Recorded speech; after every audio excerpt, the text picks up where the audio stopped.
doing a little thing every time I talk because I'm just grabbing this straight from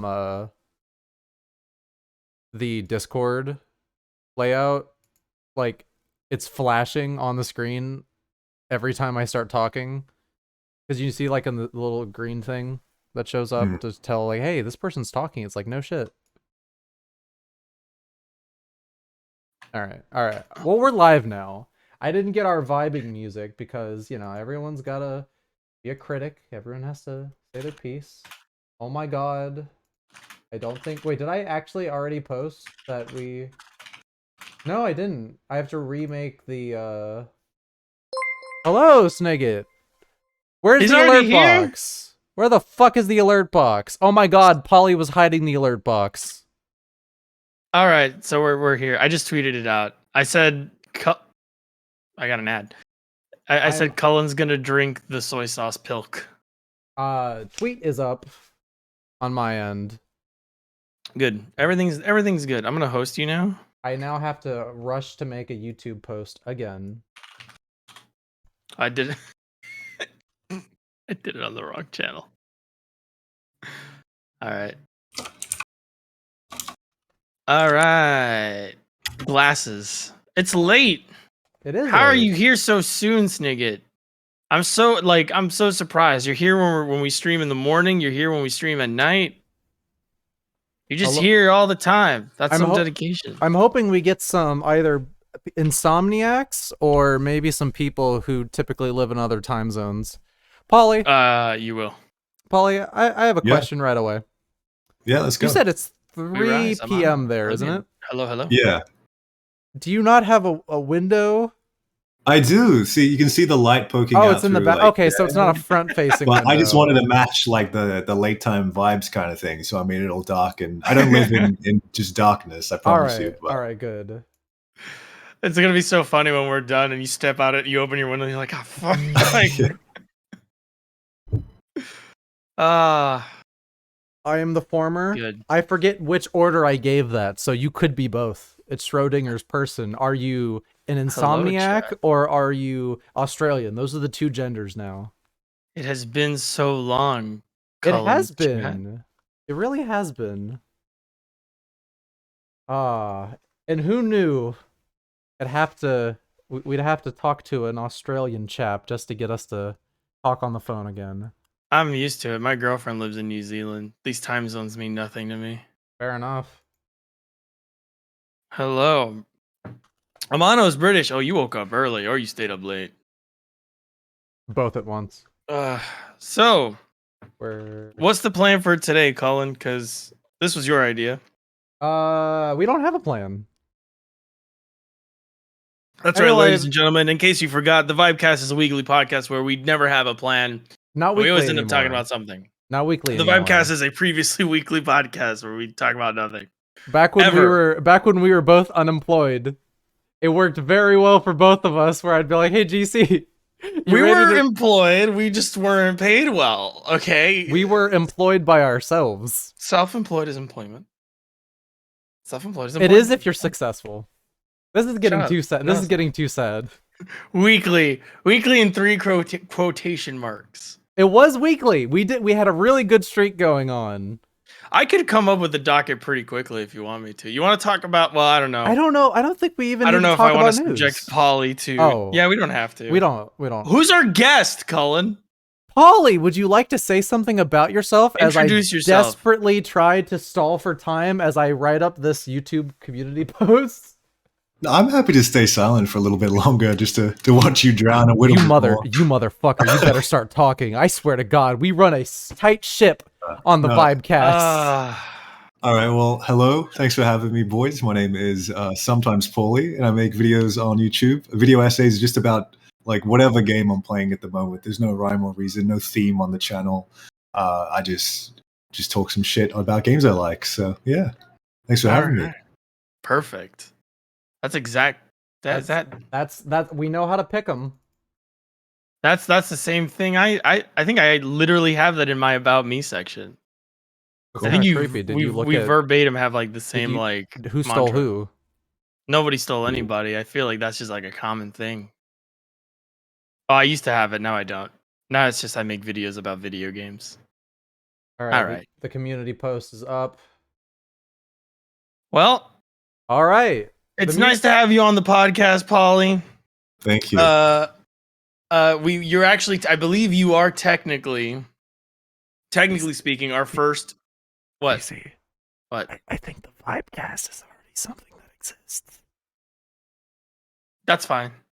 I think there's already a channel, but here's the thing: they have 2,000 subscribers, so we can. Yeah, whatever. We can just cannibalize them. Yeah, it's fine. We just have to put them on. You just have them guest star. Anyway, no, Paul, I think no. you're actually what? I don't want to do that. I want to steal. Okay. I want to. Okay, we'll do that, baby. I promise. Okay. All right, good. Pauly. Pauly, I think you're actually a first official guest on our podcast. Sorry, Zerker, you don't count. Zerker does welcome. Not count. Have you seen the podcast before?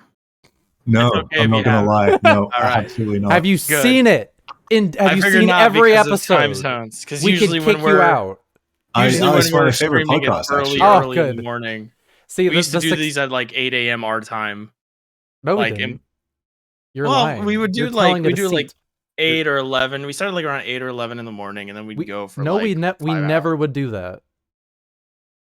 We would always start around 1 because we must be thinking of the other podcast. Yeah, you cheating fuck. No, what we would do is we both would wake up at 12 at noon. Well, it felt early to me. Yeah, because we just woke up. Anyway, Pauly, you play video games. What have you been playing lately? What have you been playing recently? I've been playing a bunch of stuff. I'm one of those guys that play like 5 games in any given time, pick and choose depending on what I'm feeling like. Huh? Yeah. So like there's always like a backbone RPG that I chip away at like throughout the course of the year because I'm really slow with those. But then everything else is like maybe usually a fighting game or like a first-person shooter or something like that. Like I just started playing the Halo series for the first time this year. Ooh, really? Yeah, that's cool. I like that. I like Halo now. Those ones are pretty neat. How far have you gotten? I just beat 3, so now I'm playing ODST. Are you so you're going to reach next, I assume? The best Halo game? That's the next one, yeah. What did you think of Halo 3? Oh, wait, actually, I've got a better question before you say your Halo 3 opinions, because this might spoil that. Rate them all from 1, 2, and 3. Tier list it. Mental tier list. It's kind of hard, because they're like 1 does things cool that like 2 doesn't. Like I missed the health bar from the first one. You know how they got rid of that just so that it's only shield only in the second one? Yeah. I think I might like the first the best just because it was like new at the time, you know what I mean? And even playing it like now, I was playing this on original Xbox. I didn't play the Master Chief Collection, and I think it still holds up. Like in terms of controls, it still feels nice. It does. And partially because of the Xbox controller, the triggers are just like, but yeah, maybe the first, and then the second, and then. But I like them all, so. Fair enough. I'm not hating on any of them. I definitely miss the health bar from the original Halo. You might actually, if you really like Halo 1, you really might like Halo Infinite's map design a lot. We haven't played Infinite in a minute. Because Infinite has like that same sort of like Infinite's campaign is sort of built to sort of like emulate what they originally intended or wanted to do with Halo 1, but just didn't have the like the resources to do it. Yeah. So I know a lot of Halo Halo vets are like, oh, it's like playing through the first Halo game with like, but like the fully realized thing of what they wanted to do at the time. So you might really like that. I like my favorites are ODST and Halo Reach. So Reach is my favorite. Those. Cool. Reach is the one I spent probably Reach was the first video game I put over 100 hours into. That was a very cool experience to have no life on a Friday after school. Because my parents didn't let me play video games until the weekend. I remember Reach being like the peak of my interest with Halo. And then... Yeah, and it just kind of trickled. Well, I played Halo 4 and I really liked Halo 4. But I never played Halo. I think there was like this huge gap where I just fell off of first-person shooters. But I used to be a huge like first-person shooter nerd. I don't know if you do this, Pauly, but like do you have staples of like video game that you go back to after a while? I find in the, like, for whatever reason, during the Christmas period, I only want to play stuff that I like played as a kid. Maybe because it's that sort of, it's just that time of year where you're going back, you're seeing family, you kind of reminisce almost of those games that you used to play. So yeah, I'll go back and play like a Pokemon or something like that. It's almost I do this. like. Go ahead. Oh, I was gonna say, I have this thing where like I'll play a game that I played when I was like 12, and I will start to remember things that I was thinking about at that point in my life. That like, as I'm playing the game, like it almost unlocks that kind of part of my brain. It's crazy. I'll just remember like an argument that I had with James in primary school. Like, oh, fuck James. Oh, fuck James. We all have a James. I literally know a James. James, fuck you. It's almost like you sort of like, it's almost like a Pavlovian response to the time of year of like, oh, it's Christmas. I got to play the 1,000-Year Door again. I have never played the 1,000-Year Door. You gotta. I've heard it's very, I've heard it's good. It's Cullen core. No, that's not, you don't know what that word means. Shout out to the hedgehog. I'm not old. Shut up. But yeah, I just want to keep sort of milking you for information here, Pauly, because you are a guest, and I want you to feel sort comfortable. Yeah, by all I means, want you to milk away. What is? Why don't you tell the audience like you make videos on YouTube? Yeah. What's like the last thing you made? Like, what's the last video or the video people? Well, give me the video you want the most people to watch. Like your favorite one that you've made. I don't know what my favorite one is. A lot of them, like once I make them and they're published, I don't think about them ever again. Yeah, they're just out. I'll watch it in a year's time and just have zero recollection of the entire. Oh yeah, that's that's the content creator feeling. Like I'll go back and watch an older video. No, I'll go back and watch a video I put out a week ago, and I'll be like, "Oh, that was a good editing choice." I don't remember doing that. Sometimes I remember I'll watch an old video and I'll see sentences that I wrote, and they come out of my mouth, and I go, "I wrote that? Wow." Why did I say that? That's not funny at all. Like, it's like wow, that was bad. I view editing as like a trauma response, where like I'll black it all out because I do like 8-hour editing binges, which is mad unhealthy, and then I'll be like, "What the fuck was that?" And I'll have war flashbacks when I'm looking at Chrono Cross. Like, I'll look at an edit and I'll go, "Man, that was really crap. I should have spent a little more time on it." And then the next time I'll do an edit, I'll be like, all right, I should spend more time on this one. And then like the same amount of time will pass and I go, fuck it, it's fine. And I'll move on. And I'm just like, I remember now why I didn't spend more time on it. This is taking too long. But yeah, like, okay, well, if you don't have like a specific one, then what is like the most recent thing you've uploaded so that people can go watch it? Yeah, so the last video I did was, I guess it was like my favorite games that I played last year. So Pauly's favorite games 2021. And it's not necessarily like a top 10 of games that came out last year. It was just like games that I was tinkering away with last year. Just really weird stuff. I try to go out of my way to talk about stuff that other people probably aren't. And that seems to be, if there is a theme of the channel, it would be like, I beat a game that's maybe lesser known, or like the discourse that is available online isn't necessarily like really what I'm looking for. So I'll just be like, oh, I guess I'll make it myself. You know what I mean? Like this. Yeah. So a lot of kind of weirder games featured in those videos, as well as some like games from yesteryear that were maybe talked about back in the day, but no one really talks about now. So yeah, just weird stuff like that. I like to talk about. Stuff that stands out to you and stuff that you notice that nobody else has really like dedicated the time to, like Sonic the Hedgehog feat. Yeah, stuff that you feel like you want to see more of it, so you just made it yourself. Exactly. I hope you're looking forward to this like good cop bad cop kind of like interviewing where GC will ask the actual questions and then I'll just like throw a curveball. Okay, go ahead, give us a curveball. All right, I'm putting you on the spot. All right, so you just got into a green card wedding with Eggman. Now, so how long would it take for you to slowly start falling in love with him? Would it be like a Beauty and the Beast situation where you're just gradually like slow, like you're not really into it at first, and then you're like, all right, no, maybe he does have a heart. Maybe he's not as much of a beast as I thought. Or instead, is it a kind of situation where there was a mutual attraction from the get-go? Like the green card was a nice addition, but it doesn't, there was something there. Or did you two meet on Love Island and then there was that kind of like raw sexual tension and you ended up winning $50,000?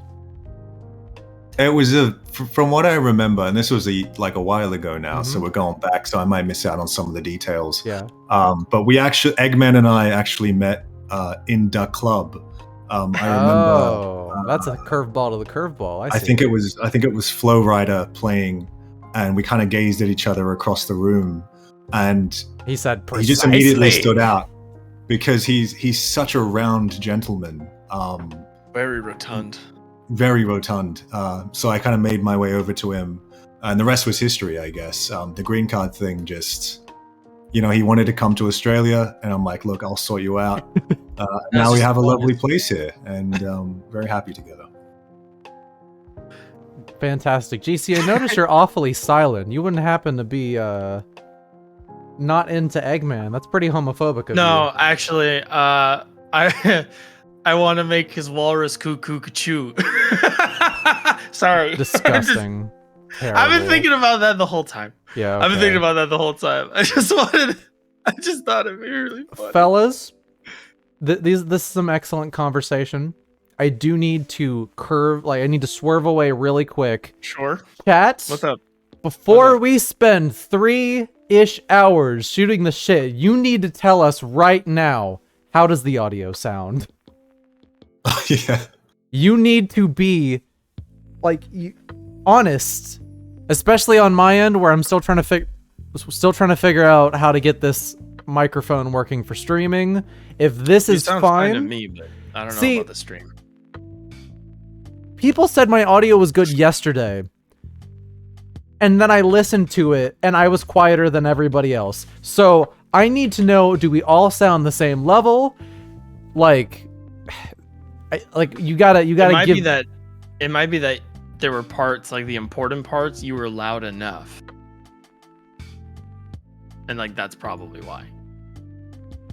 Well, 2 people said they can hear me, so they hate it. So that's where I'm at. Because ideally, this is a cardioid microphone, so I'm supposed to be looking like this, and having this distance and being directly in front of it. But you can't really do that on a stream because, especially on a stream like this where you're supposed to look at me on. Because it's not like a podcast mic, right? No, and that's my other mic. That's my other microphone, but I didn't want to go get that and set it up.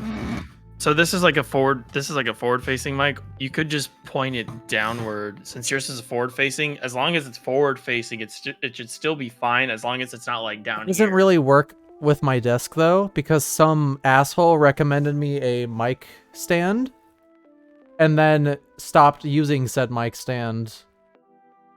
So was that me? Yeah, you got a mic arm. I can see that mic arm. Is it attached to your desk? Yeah. But that was that was when I moved in. I still have that mic stand. I feel cheated. You want me to go use it? No, I feel cheated. Don't. Okay. I'm sorry. Cullen is a little reverberated. What does that mean? It means you have an echo.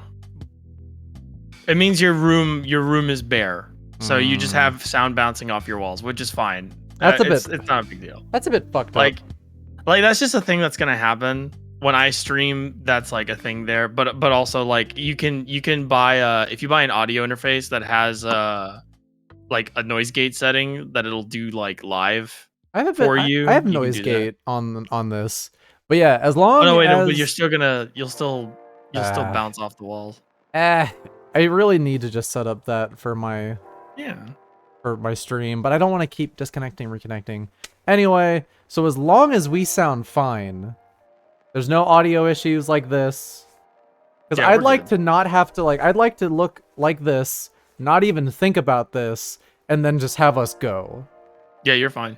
All right. Well, it doesn't. Pauly and I were testing. I keep forgetting. Pauly and I were testing this beforehand. I sound great on Discord. Doesn't mean I sound good on stream. Yeah. You're good? All right, so if we're all good, we can get back into it. So, Pauly, please tell us, how did you get into content creation? Who was your inspiration to start saying the funnies into a microphone? I don't know. I've been watching YouTube's like since the start, so it just felt very natural to get into.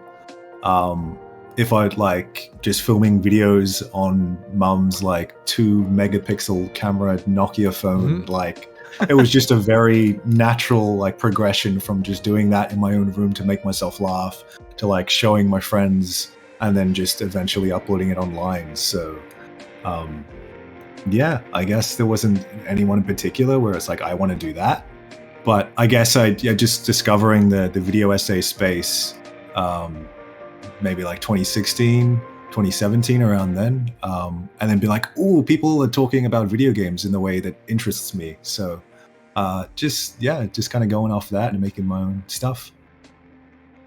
I love that answer. I love the being a kid in your room shooting goofy videos, and then I feel like getting old enough to like find an interest in combining those two things.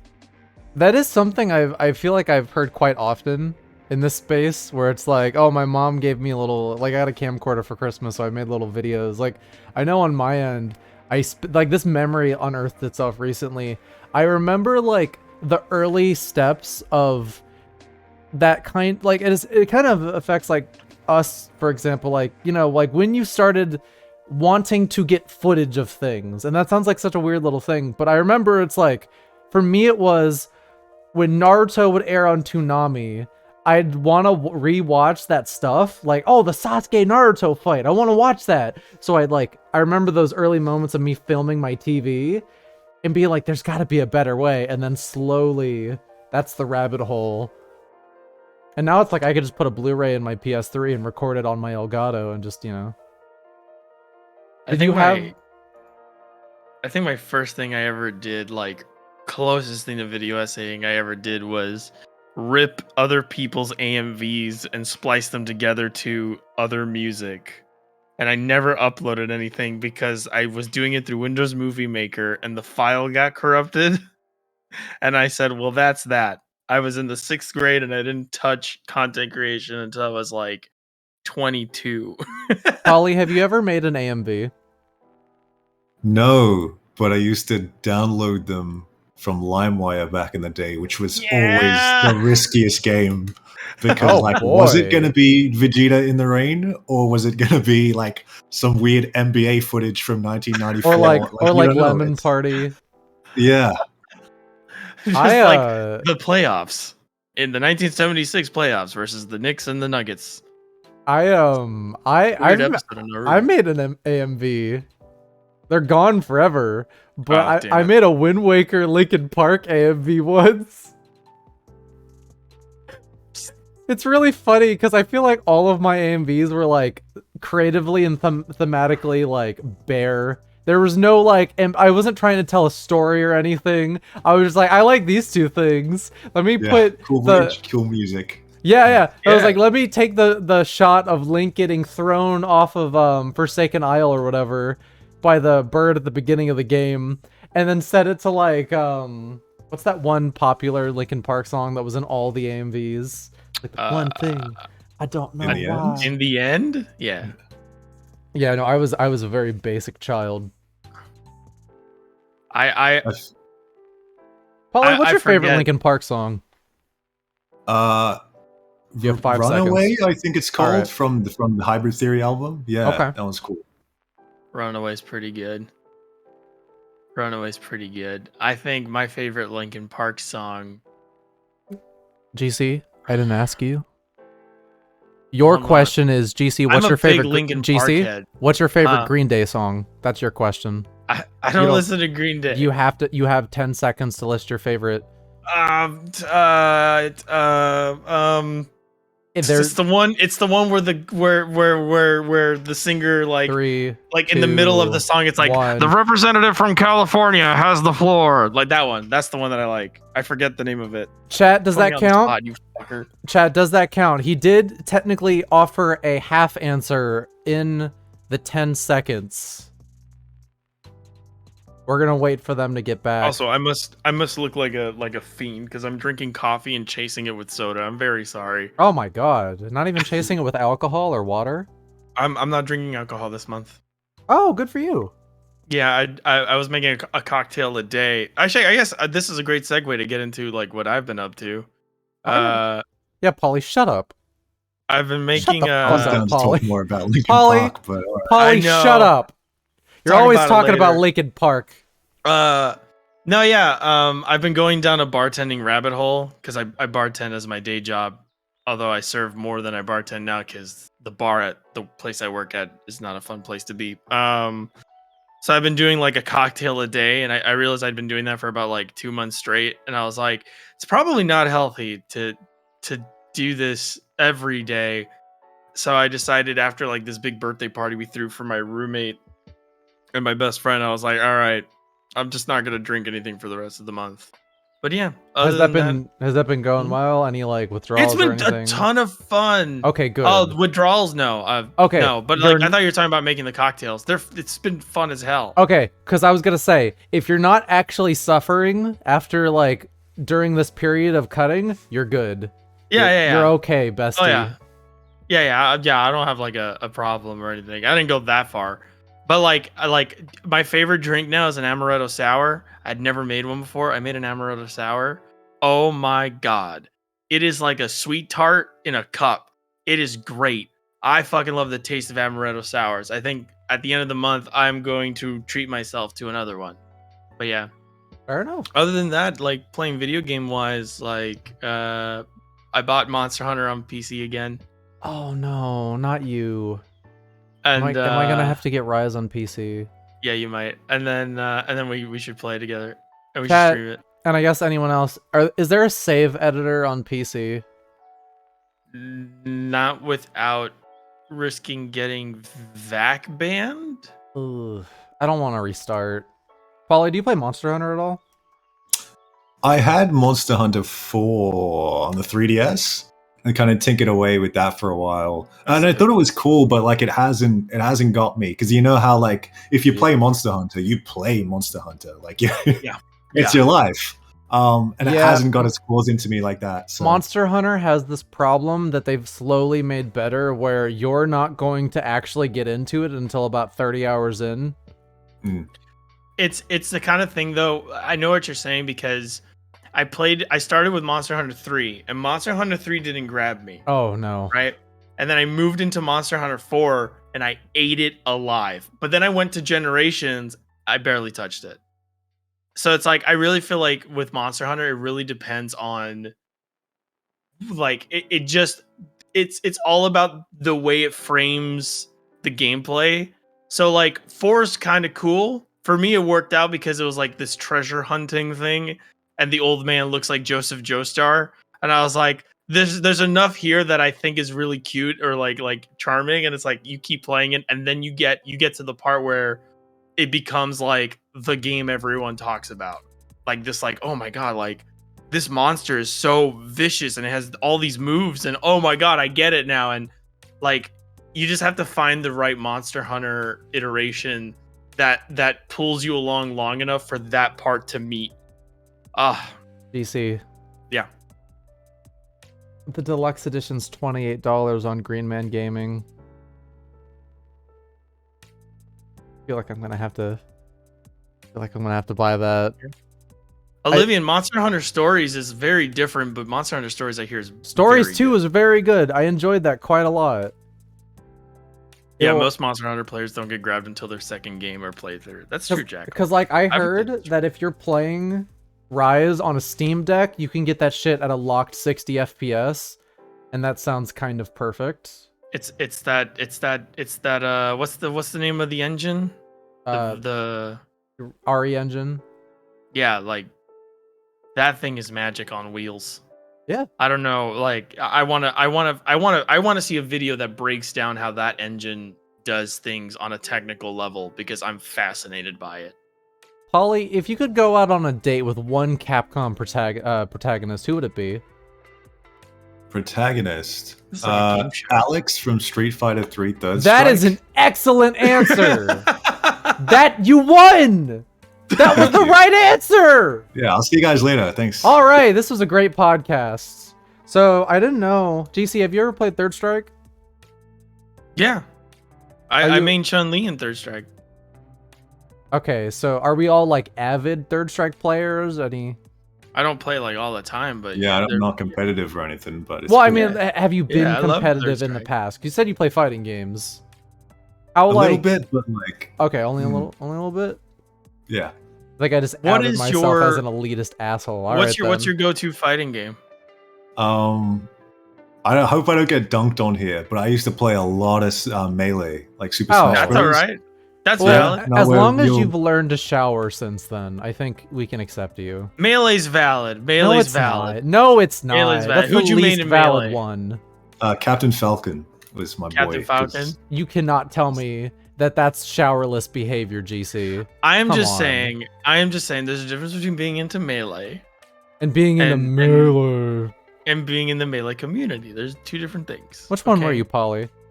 He know what a- plays Melee. Polly- Don't Polly- ask these pointed questions. Polly, do you know what a bar of soap is? Fuck you. I walk past them in the supermarket sometimes, and I'm like, oh, Good. And I keep Good. walking. You know what I mean? Oh Don't no! answer the question. You humor him. GC and I are like, this is like an Ace Attorney trial, and I'm the prosecution, and GC's the defense, and you're the guy. I'm glad. And you're the guy I'm glad you named acknowledge that. I killed her. What was it? Ike- So Wait, no, wait. Ike, like IKE, Ike, and the last name's Ilder. That's a pretty good Ace Attorney name. I don't think Ace Attorney's ever been that obvious. What- I think a lot of the puns are like they're just puns, like lot of heart. And she's just got a lot of heart. Dick Gumshoe is just he's got a he's the- massive dick. his name is literally You Detective talk. Detective. He is Detective. Like Richard. Actually, his Dickinson. full like Detective Dick Gumshoe. If you really wanted to Like say Dick it, Dick. it would literally be Detective. That's his full name. If I ever worked on an Ace Attorney game, I'd try to like get like Richard Butt or something, so it's like Dick Butt. Didn't there used to be like an NFL coach back in the day called Dick Buttkiss? Yes, Yeah. Dick Buttkiss. Dick Butt Kiss. Come on, man. He makes the butt kiss. So, no one tell James that I will be diving back into Monster Hunter on PC. I really wish I didn't have to replay that game, but it's very good. Polly, Oh, also the matchmaking is pretty decent on PC too. you've already sold me. Fuck off. Polly, what videos do you think you're working on in the future? What do you got Well, planned? What's on the Funny, docket? I should bring up Melee because I want to make a video about it, and I'm kind of halfway through the script. Just talking about what I like about it, and not even necessarily from like a competitive community standpoint, just like why the game when it dropped in 2001 was like better than 64 in every way.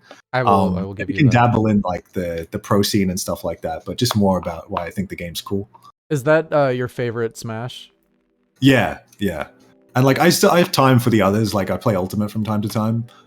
Just fun to break out when like have pals over and stuff. Oh, yeah. But Melee was the one that grabbed me, and I'm always coming back to.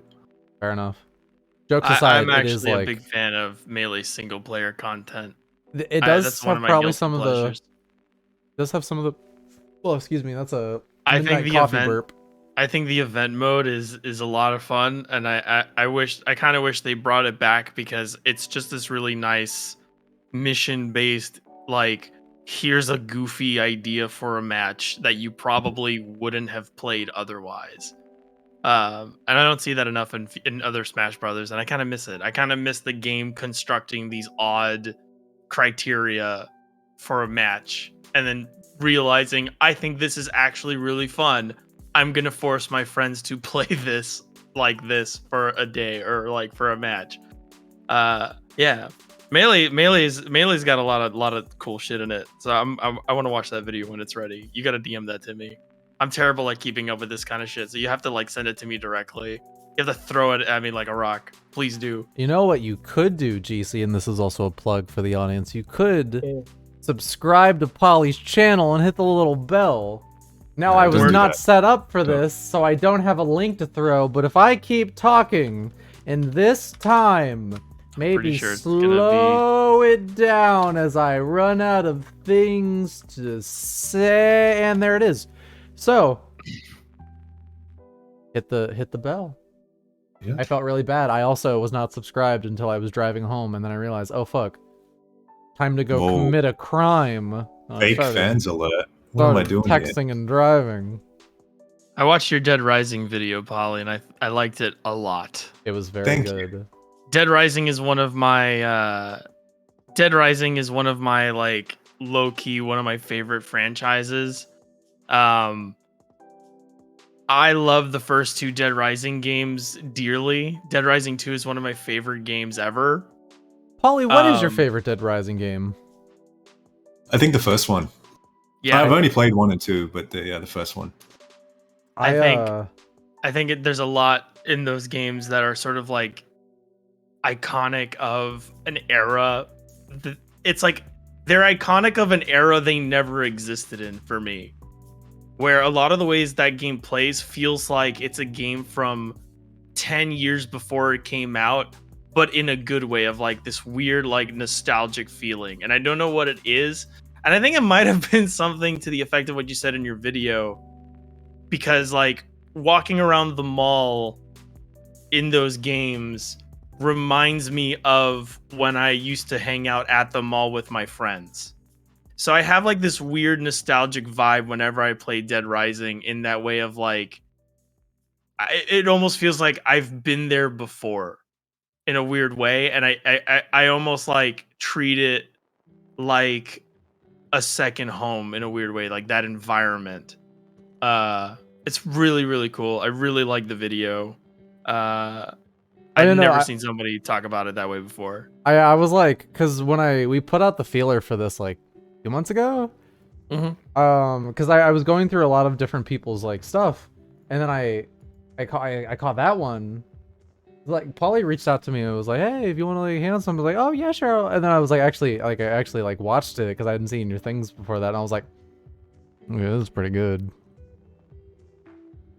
Yeah. So yeah, we knew 2 months in advance. I was like, that guy. And then it took 2 months of planning when we were like, oh no, time zones. Yeah. But that's pretty cool. So like, let's see. I'm trying to think of like creators things. Again, we have no plan. Absolutely no plan here. That's the gimmick. When do you feel like you kind of came into your own? Like, was there a time, like a video in particular? Do you feel like you've come into your own? There's that as well. But like, because like where you feel like, okay, I'm like developing a style here. Like I am, like I'm more confident. I am making things I am definitely proud of, and this is a lot different, and I can see the improvement. Yeah, so before my first video that's listed there on the channel, I think I'd made like 3 or 4 before that, and I just kind of hated them, and I think they suck. And like, there's still some stuff on the channel that I don't like, but there was something about them that made me want to keep them there. So I guess that first video about Katamari Damacy, I was like, I'm starting to build something here, so I'm going to sort of consider this the launching point for the channel. And then I think it was around the time I started doing, I think it was a video on Chibi Robo for the GameCube, and then like Majora's Mask and Earthbound. This was about like mid 2020. And it just sort of started to click in terms of script writing and editing and stuff like that, sort of where, I don't know if I had my own identity by that point, but like I could see a direction of where I wanted it to go. And it's kind of been good and bad. Now, when I'm writing a script and stuff, I get a lot of writer's block because it's like, well, this isn't a Pauly video, but it's like, you want to tap into that same video? Like, yeah. How do I capture that again? So yeah, I'm happy with where things are going now. So it's like you have the core essence of like what it is you want to do, and then now the hard part is kind of like digging for it every time you want to write and being like, is this okay? You know. Now I get that. I'm gonna piggyback off of what you kind of gave me there and say like, what video of yours are you the least proud of out of all the ones you privated? And I'll ask GC this as well. Out of all those videos, which one were you like, fuck this one, and why? I think the first video I made was about like how remakes are bad, and it's just like, oh, what an original point. How brave. Yeah. I had the courage to say something that no one else did. So that was like immediately, like 2 months after the fact. Usually I give it like a year or two to be like, this stunk. But almost as soon as it was out, I regretted it immediately. So that one was the first to go. Fair enough.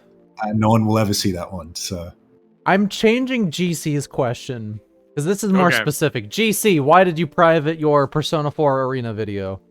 So before I do that, no, I just want to let you know, Pauly. Well, I guess that in effect, it related to the same question Cullen just asked me. There's a lot of videos that I've also privated because they do not match. It's part of the. It's part of the cycle, the creator cycle. I think it's very like it's sort of like this thing where very rarely is there a person who makes things and is completely happy with the early things they've made, like their earliest creations. Very rarely. There's definitely some that you're still like, you know what, like, yeah, like there's something good here. Like there's sort of like you can see the beginnings of what you're, you know, what will eventually become your identity as a creative.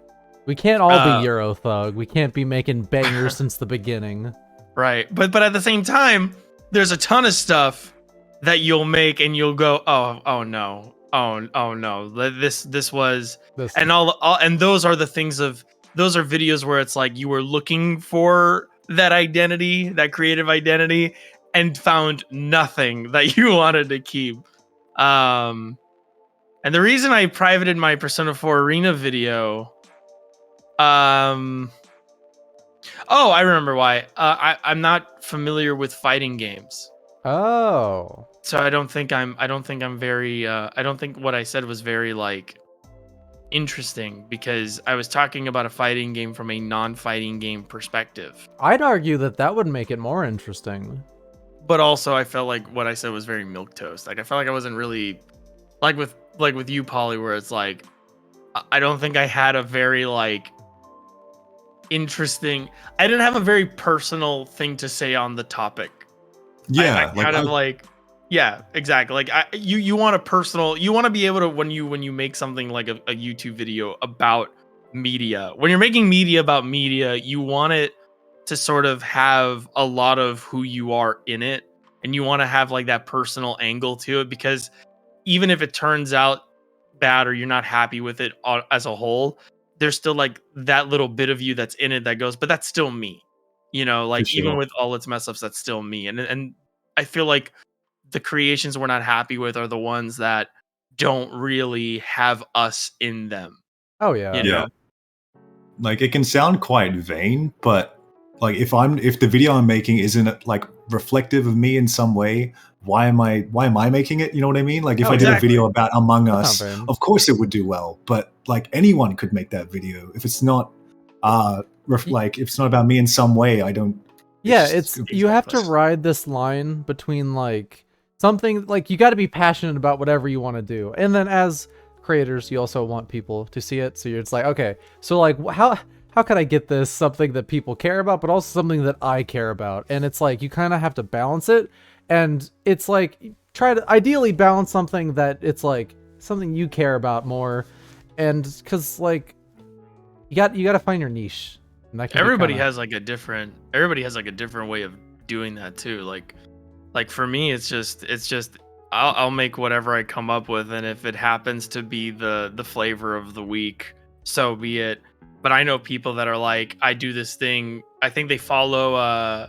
There's some movie directors, or I think it's like Martin Scorsese says this, where he's like, I do one for me, one for the production company or whatever, and it's like one for me, one for them, one for me. You know, I'll do one video for me and then a video for the audience.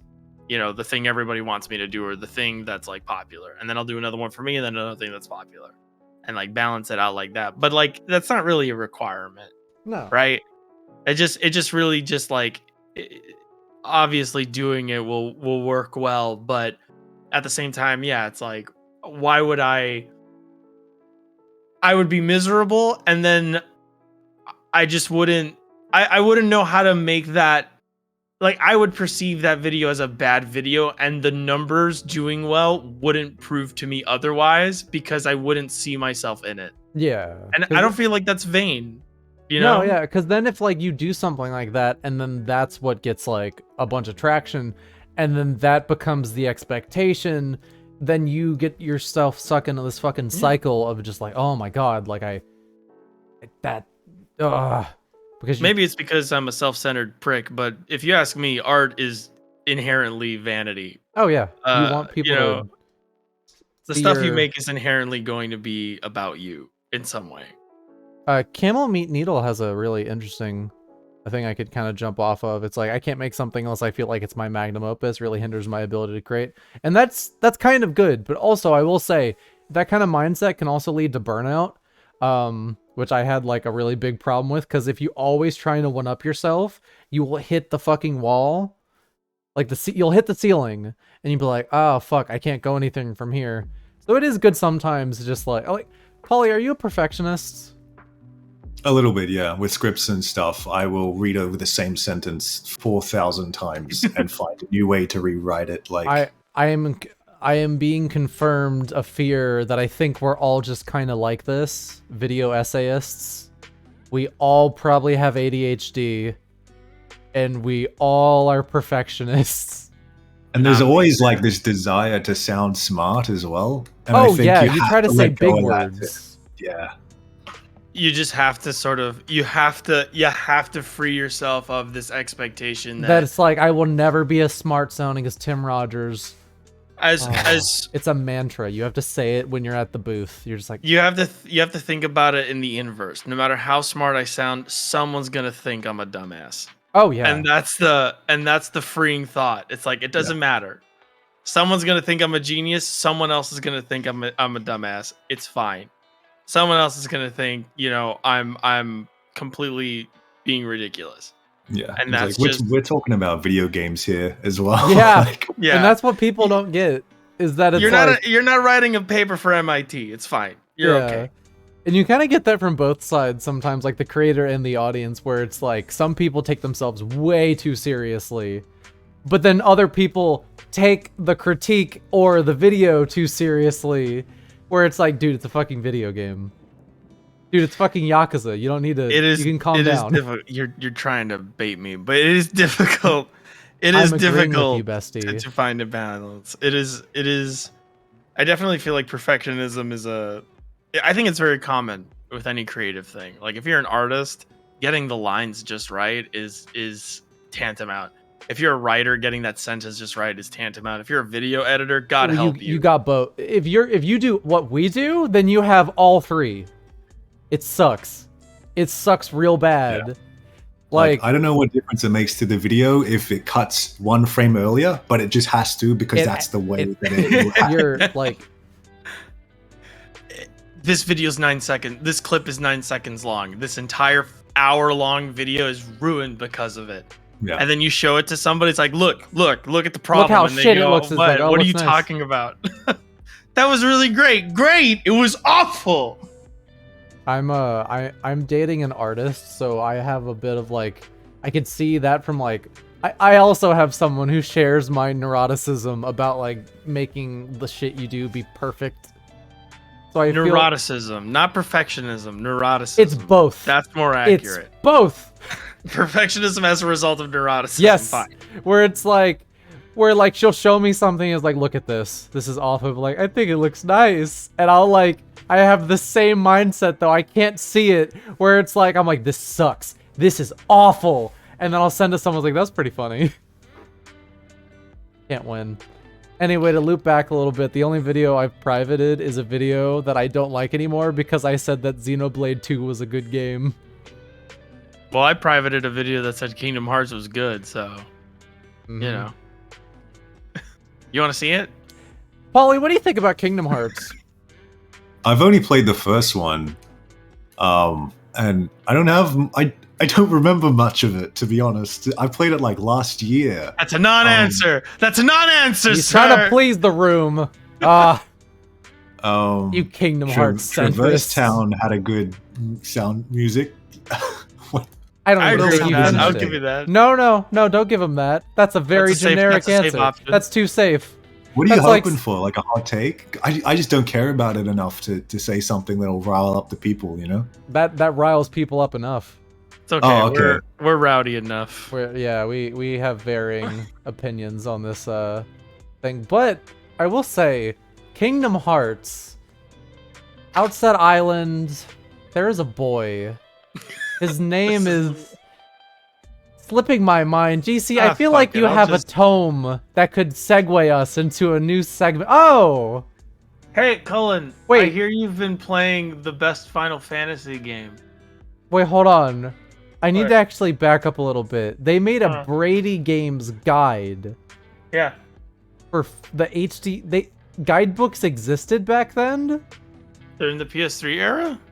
That's late PS3, dude. That's like almost early PS4. Oh, yeah, it is also early PS4. Yeah. It's fucked up to see that, actually. They still make these. No, they don't. Yeah. Shut the fuck up. Oh wait, no. I think Brady Games closed down 2017, 18?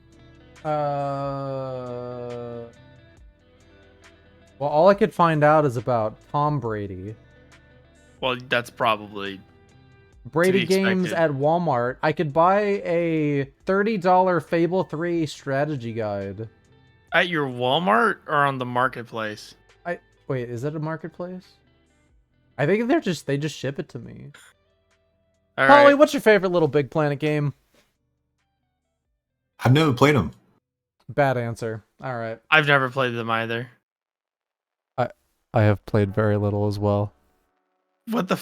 You saw the Little Big Planet on the listing and you just wanted to throw more question. Anyway, Cullen, I hear you've been playing Final Fantasy X. Pauly, what's you wanted us to talk about FF10, so let's do it. Pauly, do you like Mod Nation Racers for the PlayStation 3? Go. No. Have you played it?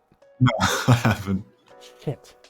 I hope he warned you, Pauly. I hope he warned you that he was going to do this. Did I warn you enough? I hope he couched you. Are you having a fun time, Pauly? No, don't ask that question. No, Pauly, no pressure. Why would you ask that question? Would you be able to handle the answer, though? Probably not. If it was a bad answer, no. No, I'm having a good time. Oh, thank God. Don't do that to us. So, okay. All right, so Final Fantasy X. About this, yeah.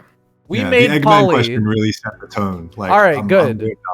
All right, good. Okay. We needed to hit you hard. That'll hopefully be as weird as it gets. Yeah. So, We'll see. recently, I've been playing Final Fantasy X. I think because I had my Steam Deck, so I was like, okay, I kind of want to give this another shot because my Final Fantasy retrospective, I am going to have to get to 10 too eventually. So I was I'm working on it. So Getting a job, right? Oh, yeah. Okay. Someone clip that. Sorry, I just realized. Of just GC saying, get a fucking job. Sorry, I just realized I sounded very rude. Go ahead. But yeah, so I was like, I'm gonna get to FF10-2 at some point. So I was like, my experience with Final Fantasy X was I bought it for the first time with the PS3 remaster, and I played it, and I was like, this is boring, this sucks, I'm done. And then I got it on Vita about 2 years later. I went through it, I was like, this is okay, I'm bored. Yeah. And then I got it on Switch, in which I played about 10 hours with my girlfriend, and we were kind of just laughing at the story because the voice acting was weird and Waka was racist, and that was kind of funny. So now This is like my 4th playthrough attempt. Where I'm like, alright, let me give it another shot. The Resonant Arc podcast has been on Final Fantasy X lately, so I've been replaying it and then listening to them go over some of the small details as I've been playing it. Now I like think it's my favorite Final Fantasy game. I think it's so much my favorite Final Fantasy. Hold on. Did you whale? Oh, okay. That You just on bought my a copy. day off last week, despite being 5 hours into my playthrough, I bought a PS2 copy. Hell yeah, you did. And then I was like, okay, so I just got this upscaler recently. Let me just, I'll test out the beginning of the game. And then I got further than my Steam Deck playthrough, and now I'm gonna play the rest of this game on PS2. See, you're essentially almost playing an identical version to what you were doing on the Steam Deck if you weren't using the Expert Sphere grid. Oh, I wasn't. Then it's essentially the same. You just miss out on some optional bosses that are, quite frankly, very boring to fight. Okay. And I don't do that kind of stuff anyway. Because you have to use the same strategy for all of them. It's the only viable thing that works, and it's just a lot of like. It's actually if I'm allowed to speculate, I'm pretty sure the way you fight the secret bosses in the remaster / international version of Final Fantasy X is what inspired the game mechanics for Final Fantasy 12, because the game essentially plays itself. But like in that way of like you create a like a lot of things that just like activate when stuff happens. Holy shit. Yeah, you can just like do that. Holy shit. Can you guys still hear me normally? Yeah. Yeah. Fuck yeah. Okay. So Titus will be joining us. Yeah. Let me now please use this as a segue to go on a little quick rant about how absolutely garbage PAL Region PS2 game cases are, because I have with me, if you can believe it or not, oh my god! Hold on, hold that up. I need to get a screenshot. That looks like someone took a photo of the start menu. Move it up a little bit, like. Oh yeah, that's perfect. Hold on. Yeah. And GC, do you have any? Oh, hold up your guide. No, wait, hang on. Oh, if you've got, I hope he has a different box. I wish that wasn't doing like the light on that, so it could like, it's kind of glare. It's fine. The one cool thing about that is that you have something close to the Japanese box art. Do they have kind of the same one? Well, it's because the Japanese box art is just because that, you know, Final Fantasy used to not do any like fancy box arts, and they would just do the logo. Or no, I think Final Fantasy VI had a good box. Okay, so I'm around the PS2, PS1 and PS2 era. But like, I think this right here is the best Final Fantasy box art. That is nice. All right, let's see. I thought it was coming back with a whole last PS2 for a second. That would be. You want me to hold up like a TV with like the start menu? No, I got. It comes in with the Final Fantasy X Vita, which looks like shit. In my true fashion way. I'm here to overcompensate. All right. So let's do like a thing. You ready, Pauly? All right. Wait, we're gonna have to do it again. No, just kidding. Sorry. I'm gonna just deal with the fact that there's like an OBS layout thing. All right, cool. You guys can put it down. All right. Yeah, I know I have the PS4 copy somewhere, but I might have accidentally got it digitally, so I don't have a case for it. So Jackal Gang says the horror of having 50% platinum cases and 50% blue cases. That is my point. I have like 5 or 6 platinum games, and on the shelf they look garbage. What is like blue and platinum don't mix on the shelf. Those aren't colors that like work well. No, and all PAL Region PS2 games just have the name of the game in this like basic ass font on the spine. We don't have colored or like special graphics on the game case. But you know what? That's how our PS3 games look. PS3 cases are garbage. Yeah, they are. PS3 cases suck dick. I'm so mad. It is sad that the best PS3 case is Drakengard 3 because the thing is like it's basically just a PS4 case on a PS3 game. Pauly, hold yours up again, just so we can get a comparison. Like this is the difference. On your bookshelf, you have the nice. Can you imagine a Final whole Fantasy bookcase, like shelf full of PS2 games that just look like this? And they're all using what is that? Arial? Oh, Arial is a garbage fucking font. I hate Arial. Bold Arial. Fuck Arial. Pauly, have you ever used Arial in a video? No. Good. I have. Good. Yeah, I knew you have. But I don't know anything about. I started at 0 knowledge, so I still have 0. Everybody starts with some Arial. It's about knowing to never use Arial font ever again. So, wait, before hold on, because I just realized something. Cullen, you haven't beaten Final Fantasy X. Okay, let's kind of if anyone saw our tweets, we kind of set this up. So yeah, that's fine. I was tweeting last night that like, oh my god, Final Fantasy X is the fucking so good. GC has finished Final Fantasy X. I am about. I fucking love that game. I've played on my previous playthrough. I have played up to the Shoe Puff segment. I got the whole party. Shoe Puff? Yeah, I got Riku in my party, so I got like that's about how far I got. Naturally, because the game is 20 years old, I have learned things about the game. Spoilers in the ethos of just people talking about the game. But right. I'd say I'm like the in progress playthrough. Okay. And then I, as a funny, I was like, hey, Pauly, you want to talk about Final Fantasy X? Pauly has not played Final Fantasy X until just today. Pauly, do you know any spoilers about Final Fantasy X? So, hold on for this bombshell. Not only have I not played Final Fantasy X, I haven't played a Final Fantasy game. This is your first one? I have 6, 7, and 8, and 10 just sitting there in my room. Haven't touched any of them yet. So 10 is my first one. My Final Fantasy virginity is taken. Perfect! And this is... So Pauly decided You're in good company, by the way. I've only ever played 7, 10, 14, and 15. I haven't played any other Final Fantasy. I have played little bits of every single one of them. This is such a weird inversion, right? Because you've played almost every Final Fantasy, but you haven't beaten 10. I've only played a couple of them, but I've beaten 10. And Pauly has... Well, actually, Pauly's makes the most sense. Yeah. Because he hasn't played any, but he's played a couple hours of 10. But do you know anything about where the story goes? The only frame of reference I have for this game is the Titus laugh scene. That is all I know about it. I totally forgot. I have to set the like appropriate music. I found Titus Fantasy, where they turned the entire soundtrack into a MIDI of the laugh. Yeah. So you guys can't hear it, but chat can.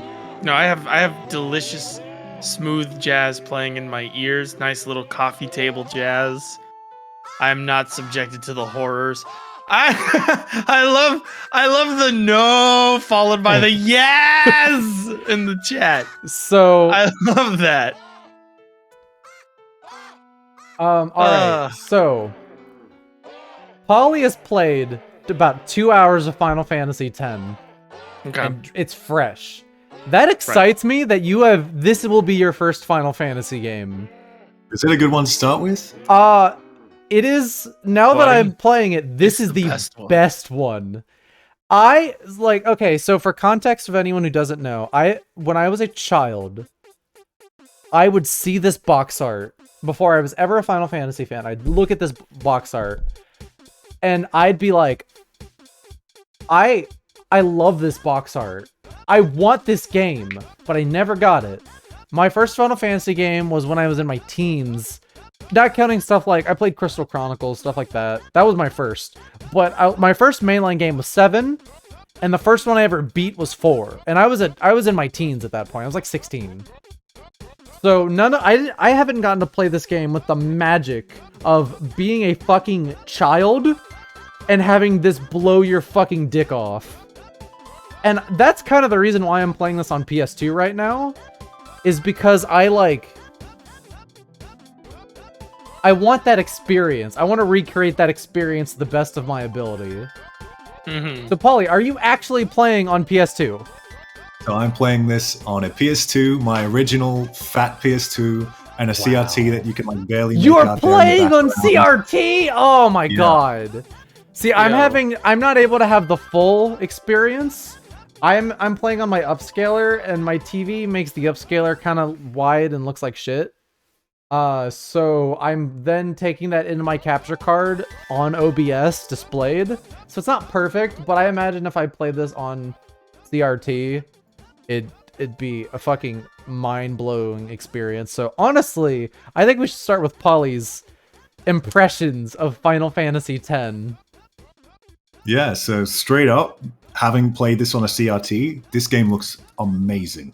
Like when that first FMV cutscene plays with like the eye opening and the Blitzball montage and with Sin coming. So like with the edgy music playing, I was in. So I'm in now. I'm playing it. I'm finishing it. Like, yeah, just gorgeous. So are we gonna have like every track has been good so far as well. Are we gonna have to have a reunion special in about a couple months when we've all played this? A Final Fantasy X spoiler cast. Same bad time, same bad channel. Much 10, I can just. GC, do you want to replay 10? I mean, if I replay 10 now, it will be the second time I play Final Fantasy X within a year's time. Okay, so it's fresh. That's fine then. Yeah. So 100%. I was going to say, I'm so happy you're playing this on a PS2 on a CRT because this game looks incredible on a fucking CRT. I'm so sad I don't have a CRT.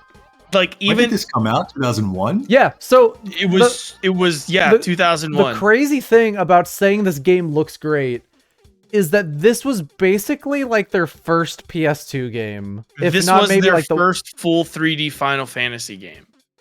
Like this was pre-rendered backgrounds, but and that's what's so cool about this game is that they still use pre-rendered backgrounds. This has some of the best pre-rendered backgrounds of all time because you can't fucking tell. Like most of the time. And this just goes to show how incredible the remaster is because those pre-rendered backgrounds were preserved to perfection. They look amazing. So on a CRT, the pre-rendered backgrounds, you wouldn't notice. Like you can barely notice sometimes. Like for instance, I never realized that the inside of Wakka's house or the inside of the huts in Besaid Village are pre-rendered backgrounds until I played the remaster and I went and I looked and I went, holy shit! You gotta squint. Because when I was a kid, I just played it and I just assumed it was a 3D environment. That's not to say it's like, oh, it's revolutionary, but it was unheard of for a pre-rendered background to look that good. Like compare that to like Final Fantasy 7 or Final Fantasy 9 even. Like it's a huge jump. And you have to also remember from PlayStation 1, where pretty much most of Square Enix's like output had pre-rendered backgrounds. But it's like, so this is their first time really going crazy with the 3D environments. So the models look good. The 3D environments look good. Oh, look at GC. Look at GC. Pauly, I don't know if you have chat pulled up right now. GC's girlfriend showed up. I love her. Anyway. Oh. But yeah, it's like I was talking to my friend Alto about this recently, and they said like we will never get a jump in video game quality, like a generational jump since PS1 to PS2. It was insane. Keep in mind, Final Fantasy X was part of their initiative because 9, 10, and I think 11 were all in development at the same time. And the idea there was that 9 was going to be a classic Final Fantasy, like to the standard of what they were doing, and 10 was the experimental sort of jump, which is why it has the voice acting, which is why it has the change in like 3D modeling and stuff like that. Like they're not doing the little sprites. Like that's the reason this game came out the way it did, and that's the reason you see these things of like, oh, these look really good. Like these backgrounds look really good. These models look really good. The voice acting's kind of clunky because this is like them putting all the eggs in a basket and going, do everything, try everything. I'll stop you there real quick. Pauly, what do you think of the voice acting? It's been fine so far. There's nothing that I'm like, oh, so this game's voice acting gets memed like crazy. I really like it. Like, it has taken 4 attempts for me to hit this point with this game where it's like, oh my god, there's basically nothing to make fun of. This Final Fantasy game, compared to pretty much any others, this is the most meticulously designed Final Fantasy game I have ever fucking played. The amount of detail put into every fucking thing in this game, and the way they all feed in on each other, this is the peak. And it's gonna spoil you, Pauly. It's gonna spoil you if you play any other Final Fantasy game after this. I guarantee. Unless it's a game made by Matsuno. Yeah, I mean, Tactics is fucking immaculate. Yeah, but this is like, so tell us a bit, like, how far, like, where did you stop? What did, like, what was so I'm at is it Besaid Island? Oh, thank God. If you had said, like, I stopped when I got, like, the underwater part. It was like, because I will admit, I love this game. The part between Xanarkand and Besaid, that whole Riku part, not a fan. Yeah, what's going on there? It's great for setting stuff up. Yeah, it is to set up that you're a fish out of water. And also the Albed and all that stuff, but yeah, on replays, that's the worst part. So that's like, it almost feels like they had an initial plan for what the game was going to be, right? And then they scrapped it very early on, but they had this area that they still had. And they, instead of getting rid of the assets, instead of getting rid of that whole section, that was what I'm going to assume was part of their proof of concept at some point. They said, why don't we just keep that and find a way to make it make sense in the story? Yeah, like, oh, it's a dream kind of thing. And you can, yeah, they were like, it's a cool area. We don't want to get rid of it. I will say, it does have relevance later. Oh, yes. It's very important. It's not like super important, but it does come back in a neat way. And it does establish like the world building elements, but it is very confusing. When I was a kid and I played it, I was like, wait, so are we still like in the same place? When I got to Besaid, I was like, what was that? Yeah, it does feel like a fever dream of like it is important to set. I think it is a very good idea to put Tidus in that position of like, okay, so he meets the Albed like pretty much right away. It's like a weird way to set up a couple things, but yeah. Yes, and I don't have too much of an issue with it. Except, again, on every replay through, because I think the underwater segment is not that fun. But it's cool, because it's setting up, it's like, what the fuck is going on? But, like, Besaid on, it's like, the game is 10 until you get to Blitzball, and then it drops to a 1. But... You're a fucking liar. Okay. Blitzball's amazing. That first Blitzball segment, the first one, GC, I win it every time. Go fuck yourself.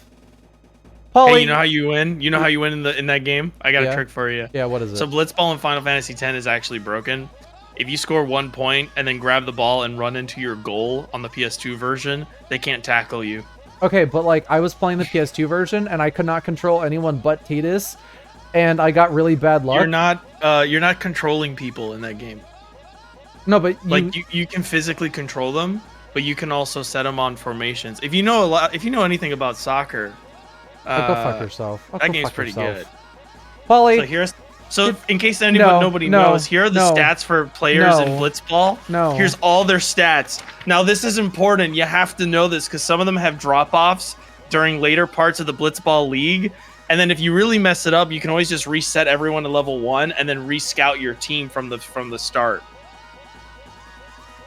Bitch ass. So Blitzball is Final Fantasy X's Final Fantasy X's triple triad, in which you can scout hundreds of NPCs to join your Blitzball team, and some of them are great. There's like this middle-aged mother who has like a perfect capture, like perfect goal keep score. It's great. It's awesome. The Aurochs suck. Anyway, Pauly, so like, continue telling us more about your first impressions. Yeah, so like I was gonna like acknowledge that the underwater segment, like I was ready for it to be clunky. You know what I mean? 2001, it was just gonna be like I played Devil May Cry. Just the less said about that water segment, the better. And I was like, all right, here we go. I'll just push through this and wait till the part like where it gets good. But like what I was impressed with was that it really packed in like the style in that segment, and it's what really kept me around, I guess. Like the transition where the screen like breaks like glass to get into like a battle. The battle transition is perfect. That was sick. Yeah, it feels good, right? The menus as well. I don't know what it is. I can't articulate what I like about them, but maybe it's like an early 2000s forum or something. So it might be the sound. Yeah. Well, no, it's just the fucking design. Like, the UI for the menus is immaculate. They changed it for the HD version. For some reason, it reminds me of a Sony Vio. I get, like, Vio vibes from the menu of Final Fantasy X. But let me ask you this, Pauly. How did you, like, that segment of it setting everything up, like the glass breaking, how did you like the fact that it sets up that the game will involve many battles where you will have to attack things that aren't enemies, and you will have unique options in certain fights that you have to take advantage of? Because in the opening segment of Final Fantasy X, something they do, the opening segment is weird, but something that I really like is that it mechanically sort of foreshadows how a lot of fights will happen, where one of the coolest things about Final Fantasy X is that the RPG battles are not always so cut and dry. For instance, when you're fighting with Auron in Xanarkand, it's not about fighting the enemies that keep spawning. It's about attacking the thing behind them, right? Yeah. Very simple version of that. It's also, when you're fighting the thing underwater, it's opening it up for a pincer attack, so you can attack it on both sides and like separate it. That is a key component of the battles in Final Fantasy X, specifically the boss fights. And a lot of this game doesn't necessarily rely on like those basic RPG battle ideas of like kill it until it's dead. A lot of it is about, here are the mechanics for this fight. Here are the special things you have to be aware of. And depending on whether or not you pick up on that, the fight is either A, a lot easier or a lot more simplified, or B, the outcome of the fight will determine the cutscenes you get and where in the next area you end up in. I just got to the Chocobo Eater segment. That's what I was referring to. So, did you beat it, or did it beat you? No, it beat me. It pushed you off? Yeah. Yeah. So, for instance, there's a fight Cullen's talking about. It's a Chocobo Eater fight where you and the boss that you are fighting are on a cliff, and you can push each other off. Or rather, it can push you off if you're not if you're not pushing it back. If you're not doing enough damage, it will, like, because you can knock it back, but if you're not doing enough damage fast enough, it can push you off, and then the entire next segment is different. Like, the area you go to and explore after this is different. You can backtrack and go to the other area, but in that moment, you get a different cutscene, which results in a different like navigation of the next space. So cool. Also, what do you think of the battle system? I know that's a weird question because you probably just have like Waka in your party. Yeah. It's cool so far. I do like, as GC was saying, like the sort of dynamics of a battle, and that it can always be moving and you can reposition and stuff like that. I think I was sort of anticipating, classic JRPG that the characters stay still and you just back and forth until someone dies. So I'm excited to see where that goes. Yeah. The neat thing about it is that there are 7 party members. They all have their own roles, and you can switch them out in an instant. On the fly. On the fly. So battles, unlike pretty much it's like a fucking SMT game, honestly. There are, like, advantages and disadvantages. There are, like, weaknesses people have to certain weapon types. Like, if there's an enemy in the air, it's like, okay, Waka needs to hit that. If there's an enemy that's weak to magic, you bring in your magic user. There's so much little detail, and battles are so fast because of it. Like, it is... it is probably the best battle system in a Final Fantasy. I mean, one of my favorite things about it is how like clearly, you know, you'll get Lulu, and Lulu's a black mage. You'll get Yuna's a white mage. But how it sort of shuffles around these classic ideas of RPGs, like yeah, Wakka can hit flying enemies, and it's because he has a blitz ball. But functionally, from an RPG's perspective, he's an archer. Yeah. You know, like Aaron, he does like stat debuffs and he can take a lot of damage. Functionally, he's a tank. Functionally, he's a berserker or like a traditional warrior type. Like Kimari,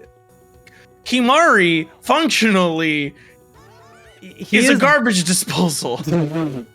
Kimari He's supposed to be essentially your created character. So like one of the cool things that I like about, okay, so you have everybody fills an archetype, but then you have like the 7th character who's Kimari. He doesn't fill an archetype.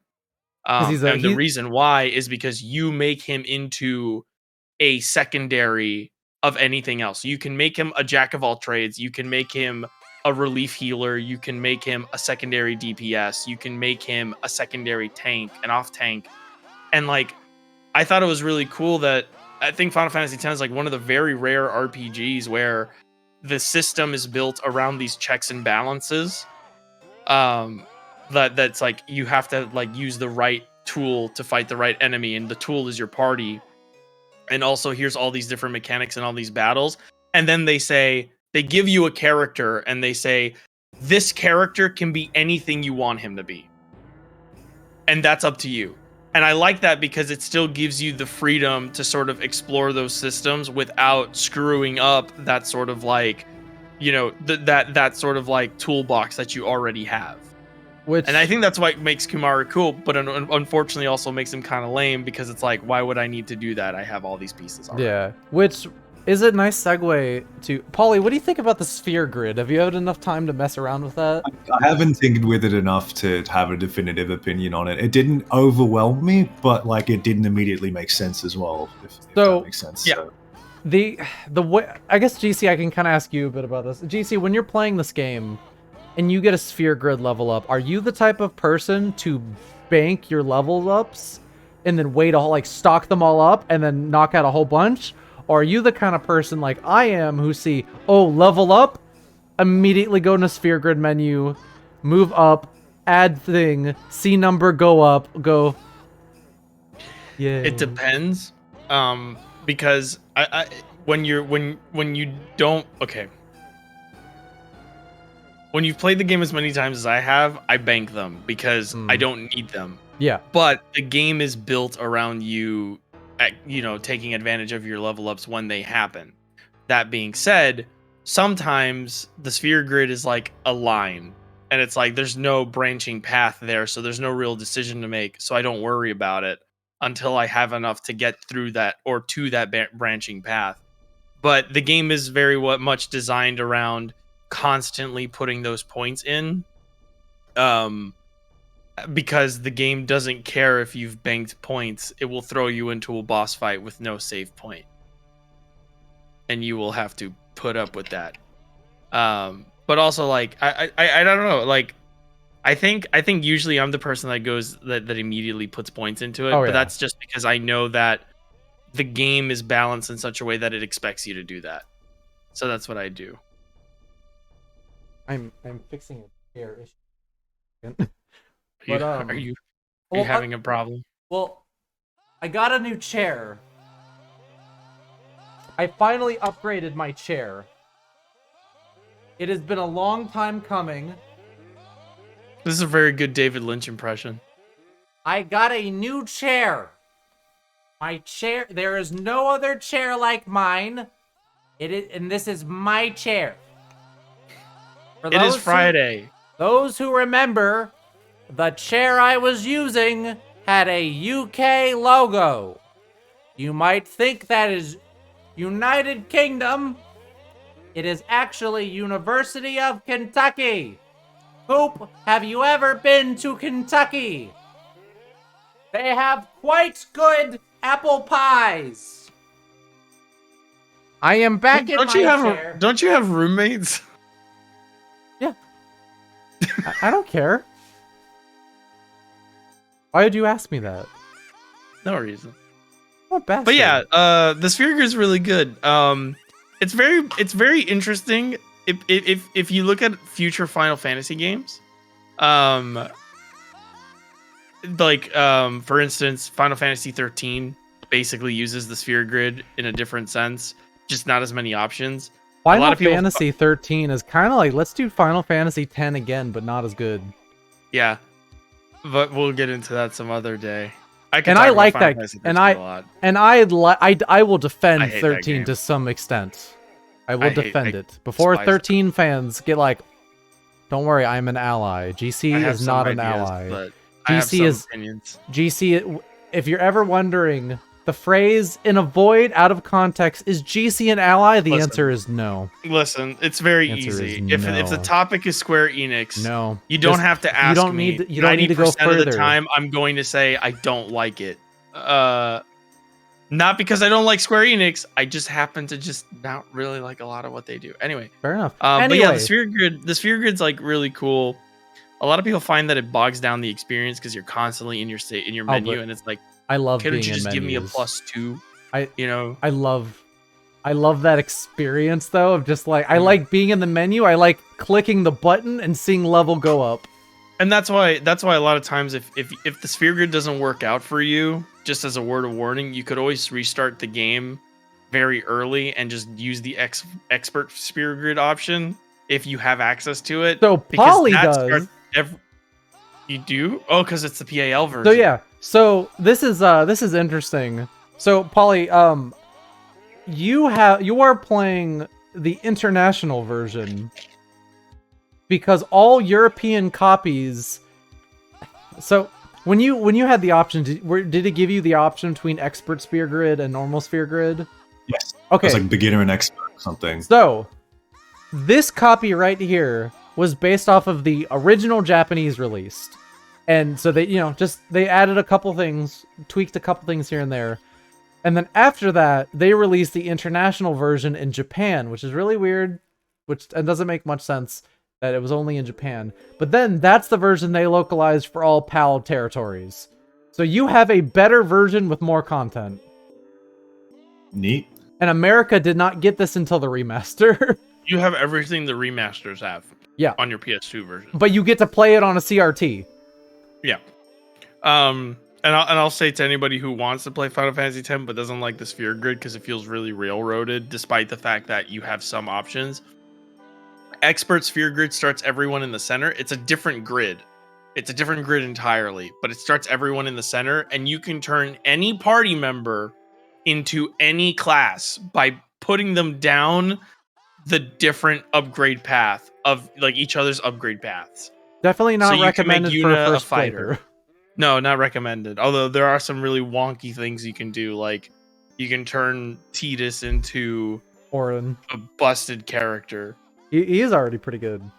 You can also give Yuna access to magic, and her magic attack rating I think is higher than Lulu's for a little bit. But mechanics, Commangics.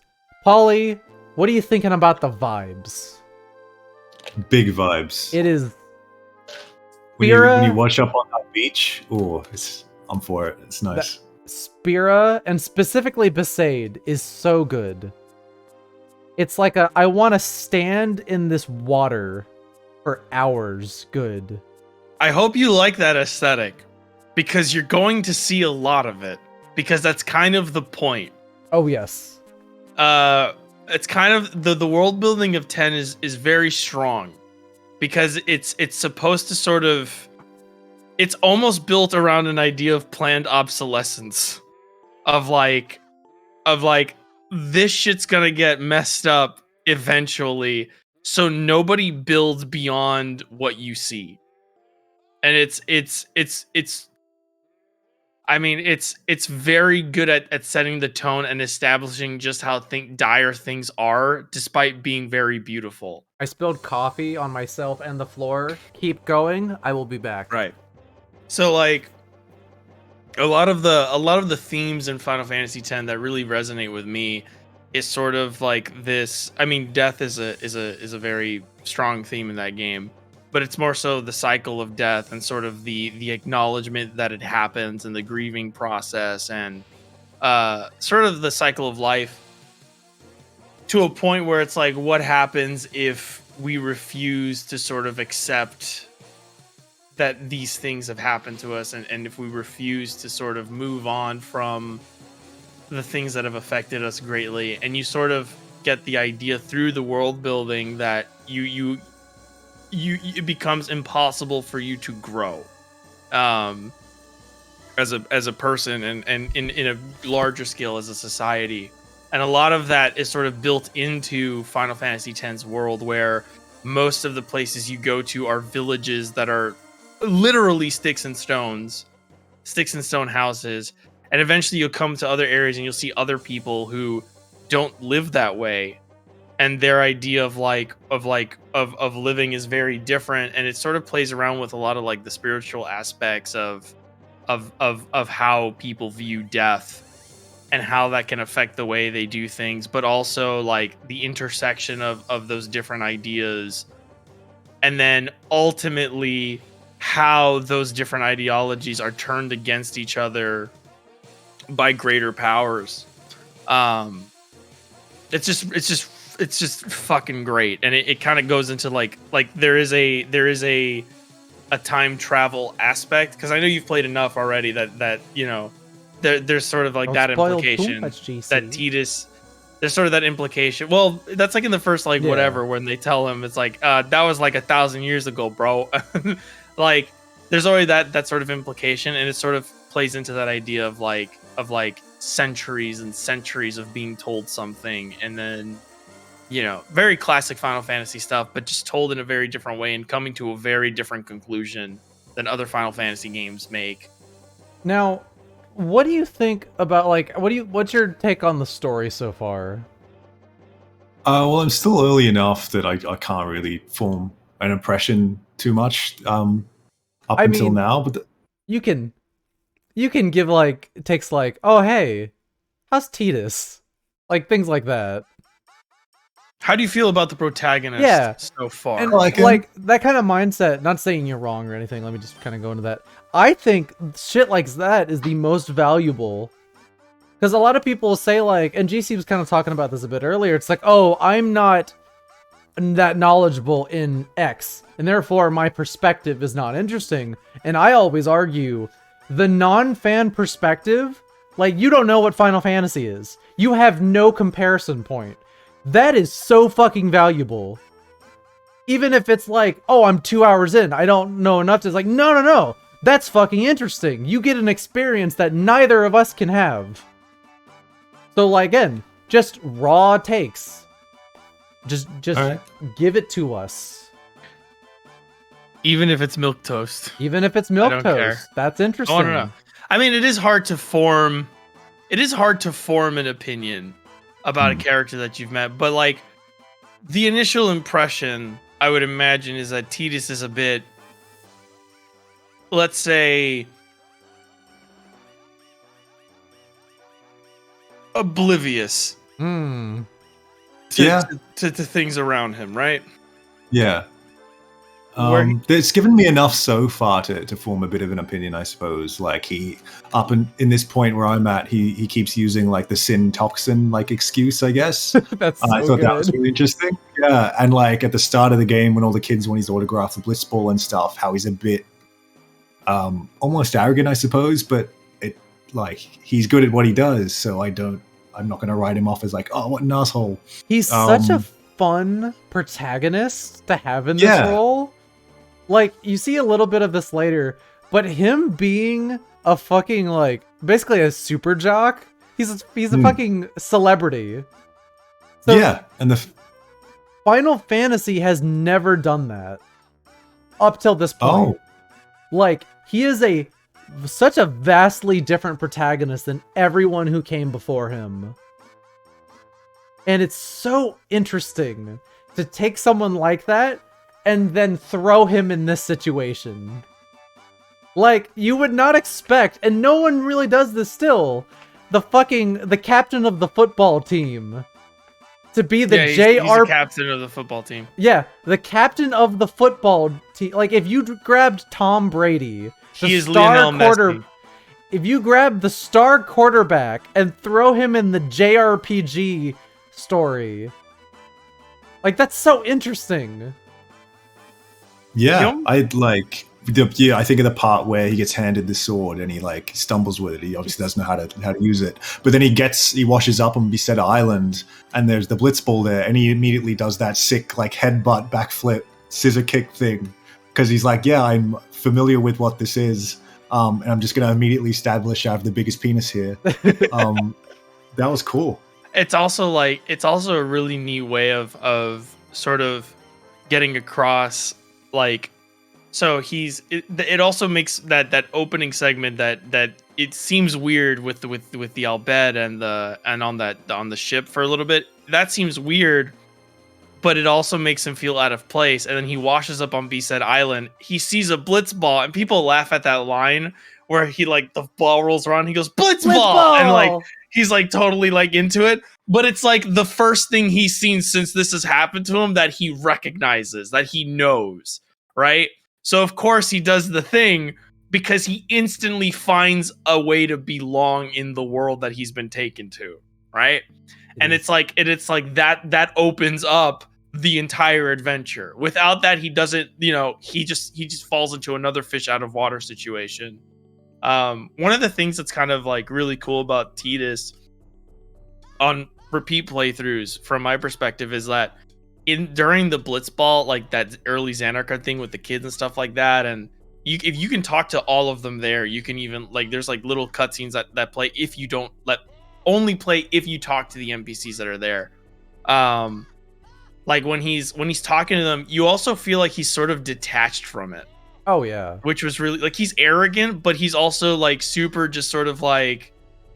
The kids are like, teach us how to play, and he's like, I have to like go play a game or whatever, and he's like, he's not there, he's not in the moment, he's not with those people there, and then you walk to the stadium, right, and also, it's just playing the broadcast. I gotta say, that shot of you walking through Xanarkand is it's like, oh god, I would kill to play a game that takes place in that like city.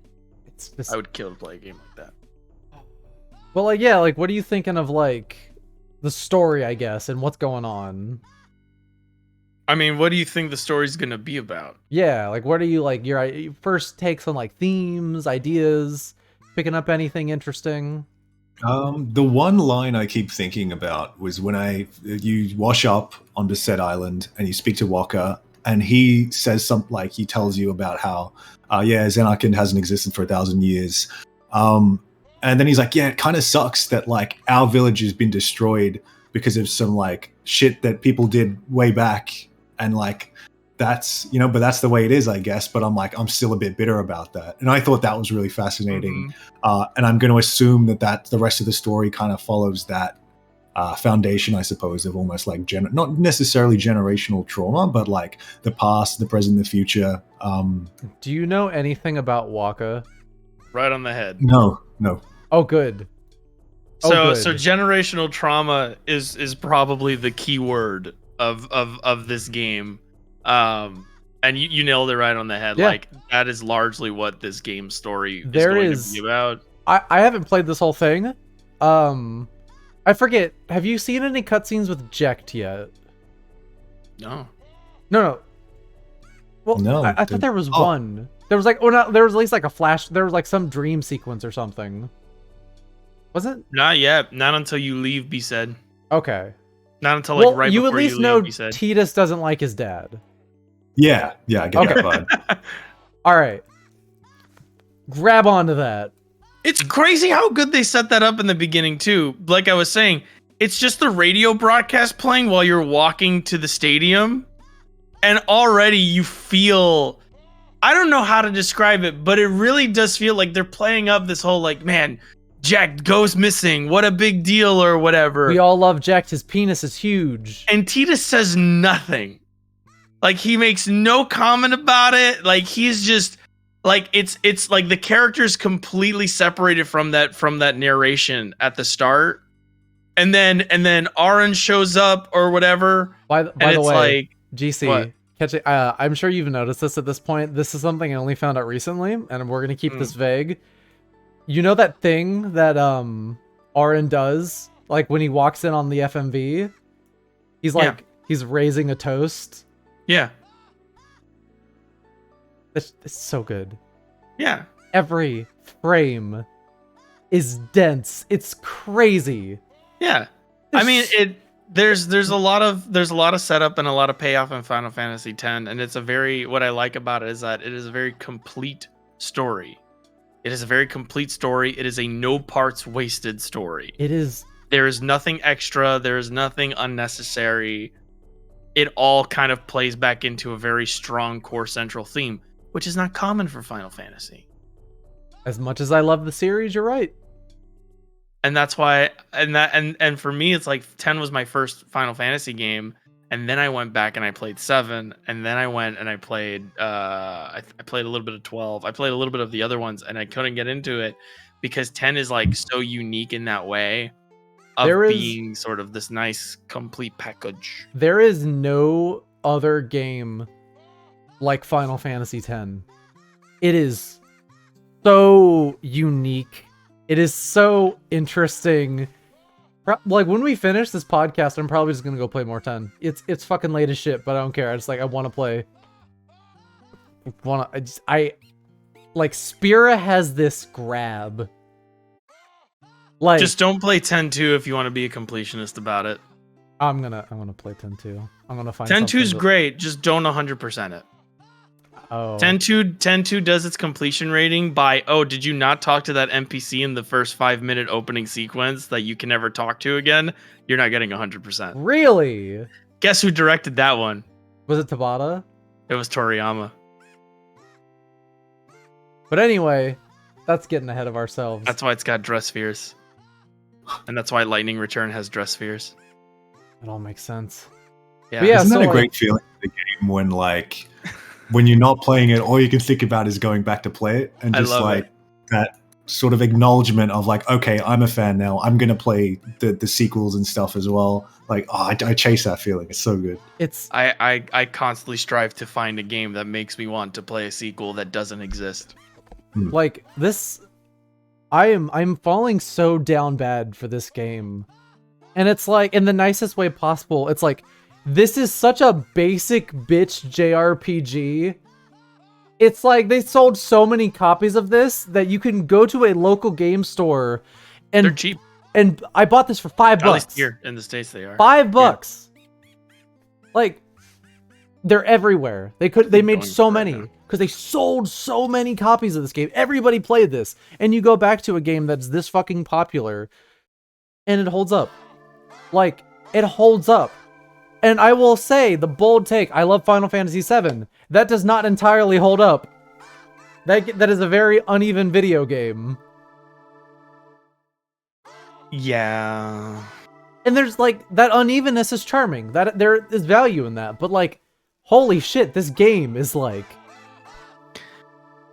If you stick to it, Pauly, you both are in for a very surprising narrative, and what I mean is Final Fantasy X does not show its hand to you until you are well in, but it is always like sort of talking to you about certain things, and then when it reveals like, this is what we're talking about, this is what we want to talk about, this is what we want to show you, you will come to appreciate Tidus as a person.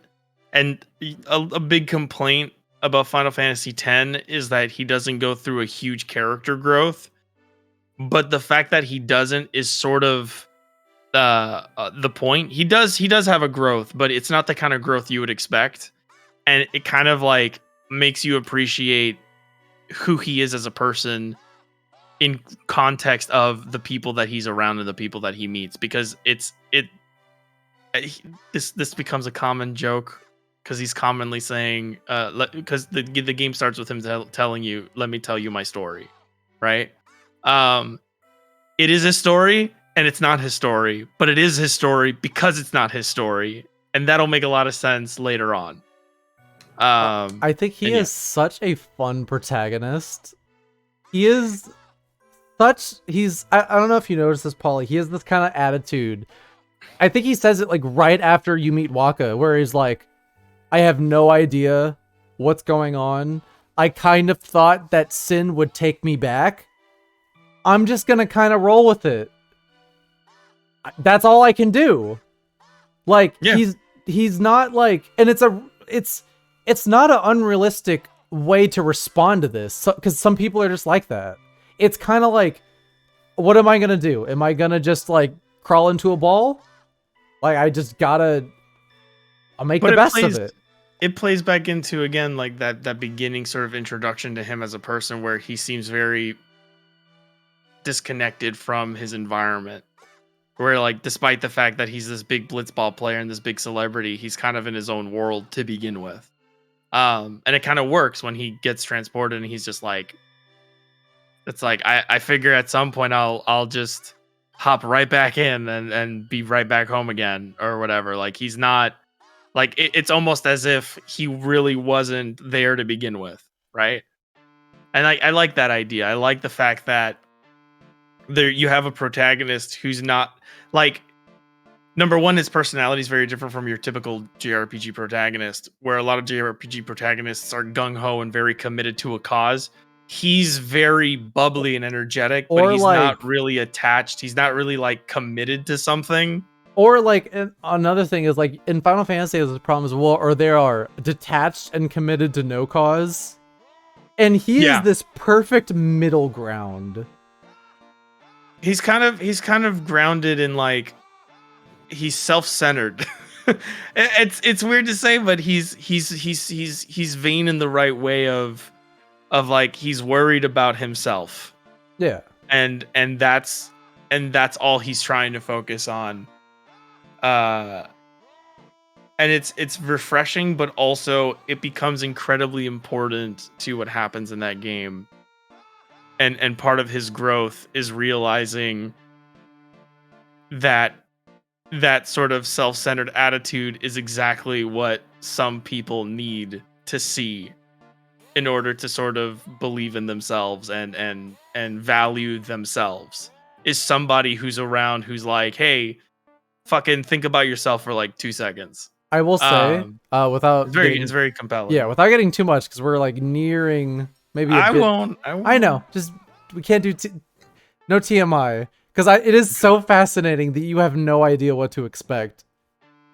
You don't have any idea what to expect. You're a chocobo eater. No, dude. I know spoilers. I've known spoilers. I don't know all of them, but no, I have an idea. Right. And I'm saying it's really cool that someone in 2022 is at the, like, doesn't know anything. That's so cool. That's a really neat thing. But, like, I don't know, like, so any other things you kind of want to, any other hot takes or anything interesting? One other moment that I thought was really cool was once you get onto Beset Island and you follow Waka, like, you jump off a little cliff thing and like swim through the water for a minute to get to his village. You follow him that entire time. You know, as you would, you show up on an island, you don't know what you're doing or where you are.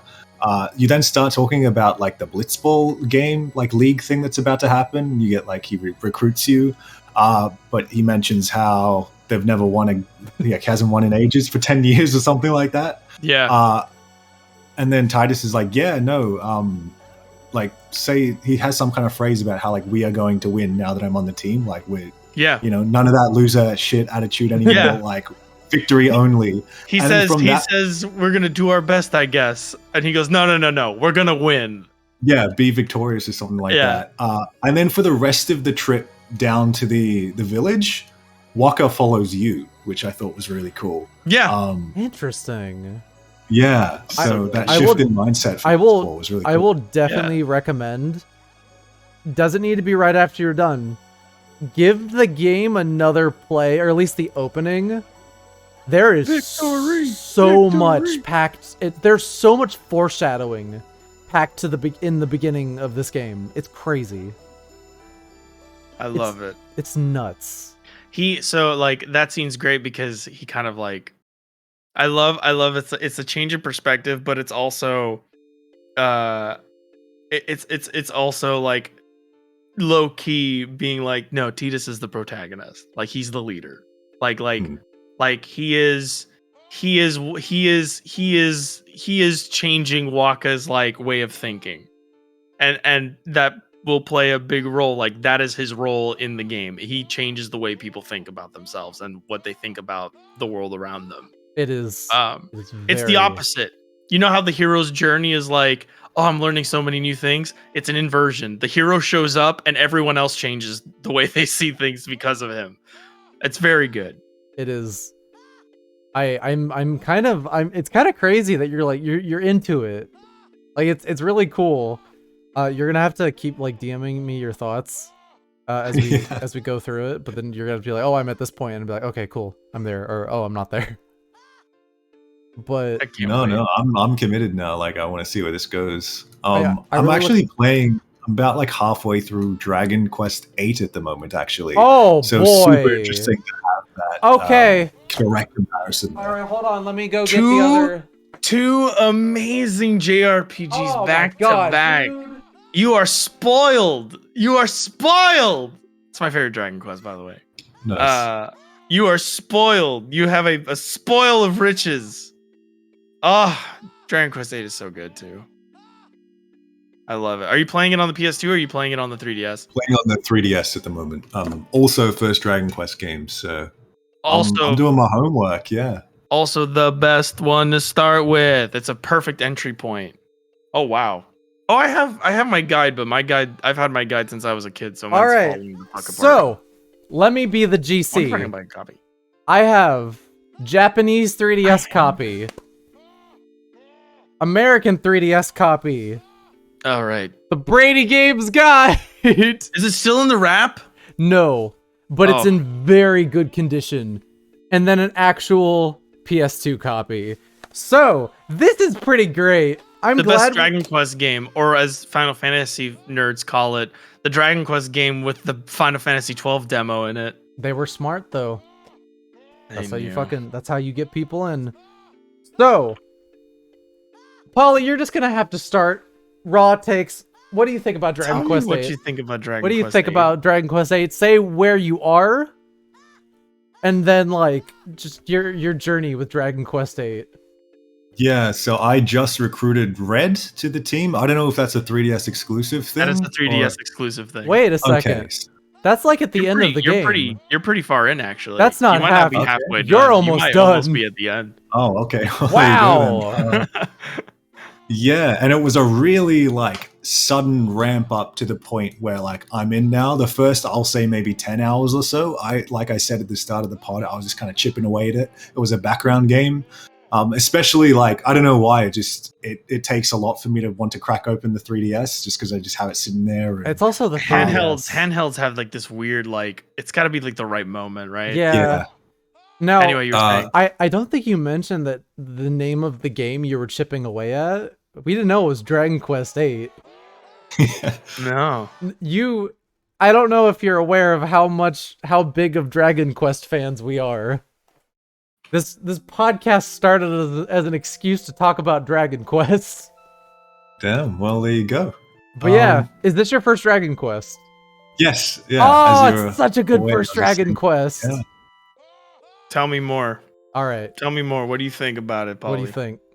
So I like the cast. Cast is cool. My least favorite cast member so far is probably just Hero, like because they're silent protagonist. They're just the king's soldier, exactly. Really like Angelo. How do you feel about just Yangus? Recruited. Yeah. Yangus is I can take him or leave him. Sometimes the accent gets kind of grating, but sometimes I'm for it. I don't know. It's a weird mood thing. He's so good in battle for me that like I'm always gonna have him in the party. And like, I need to find that image that it's like if he's no one else party member you can have. No one else got me, Yangus got me. So So I will say, if you plan to get into Dragon Quest, that's going to be fascinating for you because you're going to be playing Dragon Quests they're fairly simple RPGs. Yes. And even 8 with its skill point system is still a pretty simple RPG. I can make the case otherwise, but I won't. Yeah, we could get in. There's a lot. It's pretty interesting because if you do keep up with 10, hold on. If you do keep up with 10, you're gonna have like this really fascinating thing of like, because 10 is a simple RPG with like No, Final Fantasy X is a simple RPG with like some complex ideas in it and some complex mechanics for a JRPG. And then if you're coming off of Dragon Quest 8, it's actually a really nice little like Dragon Quest 8 is very simple. And then and then Final Fantasy X is like it adds some more complex ideas on top of a very simple sort of like base. So you're almost going to be playing this weird evolution of the same exact style of RPG, where you have characters who serve very specific roles on your team and do very specific things. But yeah, I'm excited for you to. I was just going to say that GC's Dragon Quest 8 video is one of the finest videos on the platform. Shut the fuck up. No, it's good. You motherfucker, you know it's good. You're grinning because you know it's good. You're grinning because you know it holds up. So how do you feel about the Dolmagus thing? How do you feel about the antagonist of Dragon Quest 8? Sort of like that story narrative. Like, how do you feel about that build? It doesn't have to be like anything like deep. Just, Yeah. So, like, are we going spoilers here? Just like in terms of fuck the audience if they haven't played it yet? Or let's start light. Yeah, stay vague. And then if people are like, then it's like, well, we got to keep the audience. So I thought Dolmagus was cool in the sense that like he's an evil protagonist that is evil for the sake of being evil, and like I was just down for that. And it was disappointing when the game I guess suggests that maybe he isn't the most powerful evil guy. Right. But I liked how everyone in the party had their own reasons for hating him, and they weren't just sort of hijacking off of the hero's personal vendetta with the antagonist as so many games could do. So, yeah. One of the things I will say is that Dragon Quest storytelling is very different from almost every RPG. And your first Dragon Quest game, I'm not saying that like, oh, Dragon Quest is good. You have to just think like it's like if you don't like Dragon Quest, you don't like Dragon Quest. I'm not saying you don't like Dragon Quest, but the way you need to approach a Dragon Quest narrative to get the most out of it is a bit different. Dragon Quest is big on like subtle details and world building and theming in a very interesting way, because a Dragon Quest game is like you're sitting down and your granddad Hori is telling you a bedtime story. It very much has that fairy tale thing. That being said, I don't think enough people realize that Dragon Quest 8 is a revenge story where you and your best friend and 2 other people really want to kill one dude because he's a dickhead, and then you find out he worships the devil. and that's essentially the story for Dragon Quest 8. It's really funny because you're like, oh, okay.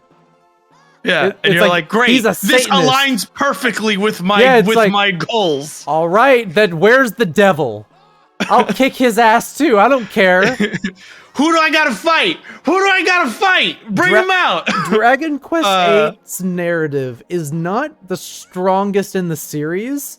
It's a very interesting game because it was their first actual 3D Dragon Quest. So a lot of what they put into was the side stories. And I hope you're going around and doing the side content, because that's where all the interesting stories are. And GC puts it very well in his video. It's about the stories it's about the people you meet. Yeah. It's about and that's those why, like, little that's stories. why I asked you. That's why I asked you what you thought of the party and what you thought of the characters and stuff. Because Angelo being your favorite character or one of your favorites makes a lot of sense because he's the character you actually are with when the things that would normally be his backstory happen to him, right? And you're there for that, and you are sort of, and you almost sort of like sympathize with him just because your character has a reason, like it's the same sort of like person, and you can like, you sort of like go, yeah, like you know, you believed me, and I'm sorry this still happened to you anyway, right? And I think that's like where Dragon Quest VIII story shines, not necessarily in the overall plot. And yeah, like it is tropey where it's like, oh, the big bad is not the big bad, and there's like a greater evil behind him, but and it that shines is, in like that moment of like connecting with other people in that story through sort of the tragedies you share. yeah, it's, I don't know if you've kind of noticed this a little bit. It's like, it is a very, again, simple story. It's about those like little moments of both the story and then just the gameplay. Because it is, I feel bad. I'm sorry for like just talking too much and kind of just taking over. But that world, like, what do you feel about like the map exploration? Just like the world map and just like, I guess the general like, because the game is really like, okay, you got your boat. Figure it out. Yeah. No, I love that. Like, it was so cool when that game started, and it's like, oh, you have to go to this town, and then you just talk to NPCs in the current town you're in, and one of them just happens to mention, oh, it's to the like northwest or whatever. Yeah. And then off you go, and then you find it, and like that is so much more interesting than having a little mini map with like the red dot point that tells you where to go. Yep. So I'm loving the world so far, and just finding things on your own and little side things, as you said, of just like, what is over there? I don't know. It's almost like, I don't want to say Breath of the Wild-esque, but just that it's comparable. It's in the scope of what they could do on PS2. It's definitely comparable. I would say it's sort of what Breath of the Wild wants to emulate, because a lot of RPGs from that time were a lot like that, of like, okay, we got to go to Falkreath. How do I get to Falkreath? And it's like, that's a Skyrim town, but whatever. And then they're like, you talk to an NPC, and he's like, oh, yeah, actually, if you leave town through that gate and you just follow the path, you'll see it. And then there's like parts of Dragon Quest VIII where where they're like, all right, so the town is actually behind the main path. There's like a little side path you got to go through, and that's where Simpleton is. And you go to Simpleton, and that's where you meet Angelo and stuff like that. I like how most of the time in Dragon Quest VIII, if you're trying to figure out where to go, someone's like, I just go down the path, and then you do that, and they're just like either dumb or wrong or lying. or like when you get that boat, it's just like, where are we going? We're finding Dulmagus. Yeah. Where's Dulmagus? I don't fucking know, dude. Like, what? Hey, have you seen and then you talk to one guy, and he's like, I saw the fucking craziest thing. I saw a clown walk across the water. Couldn't believe it. Totally blew my mind. You think he does parties? And then you go, oh shit, that's where we gotta go. And then like you talk to somebody, and they're like, oh yeah, like you go to the docks, you go to all the port towns, and they're like, yeah, I saw this guy, but he was heading towards the eastern continent. And you're like, fuck, we're on the northern continent. Quick, get back in the boat. Let's go. And like, you're actually tracking down the villain. Yeah, it's like, as the story told you to. While the story is not that complicated, it's that Dragon Quest VIII is about the journey. It is about just like Journey of the Cursed King. Yeah, it is a game about the journey. It's so cool. It's also Star Wars. A little bit. You're Luke Skywalker. Yangus is Chewbacca. The little green guy is the Yoda. Angela's Han Solo. Jessica's Princess Leia. Kind of just works Dulmagus is Snoke. Dulmagus is Snoke. No, Dulmagus is Darth Vader. And then there's an Emperor. It's all there. That's why Final Fantasy 12's in the demo disc in the game, because Final Fantasy 12 is also Star Wars. But that's just the prequels. Sure. Whatever. But I will say, Pauly, when you finish, do the post game.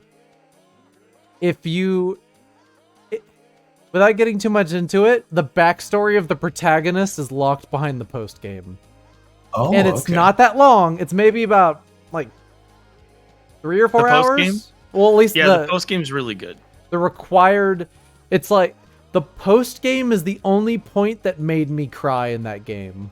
The 3DS version has a post game. You don't need to do that. You don't need to do that. Don't bother. It's not worth it. But do it if you want.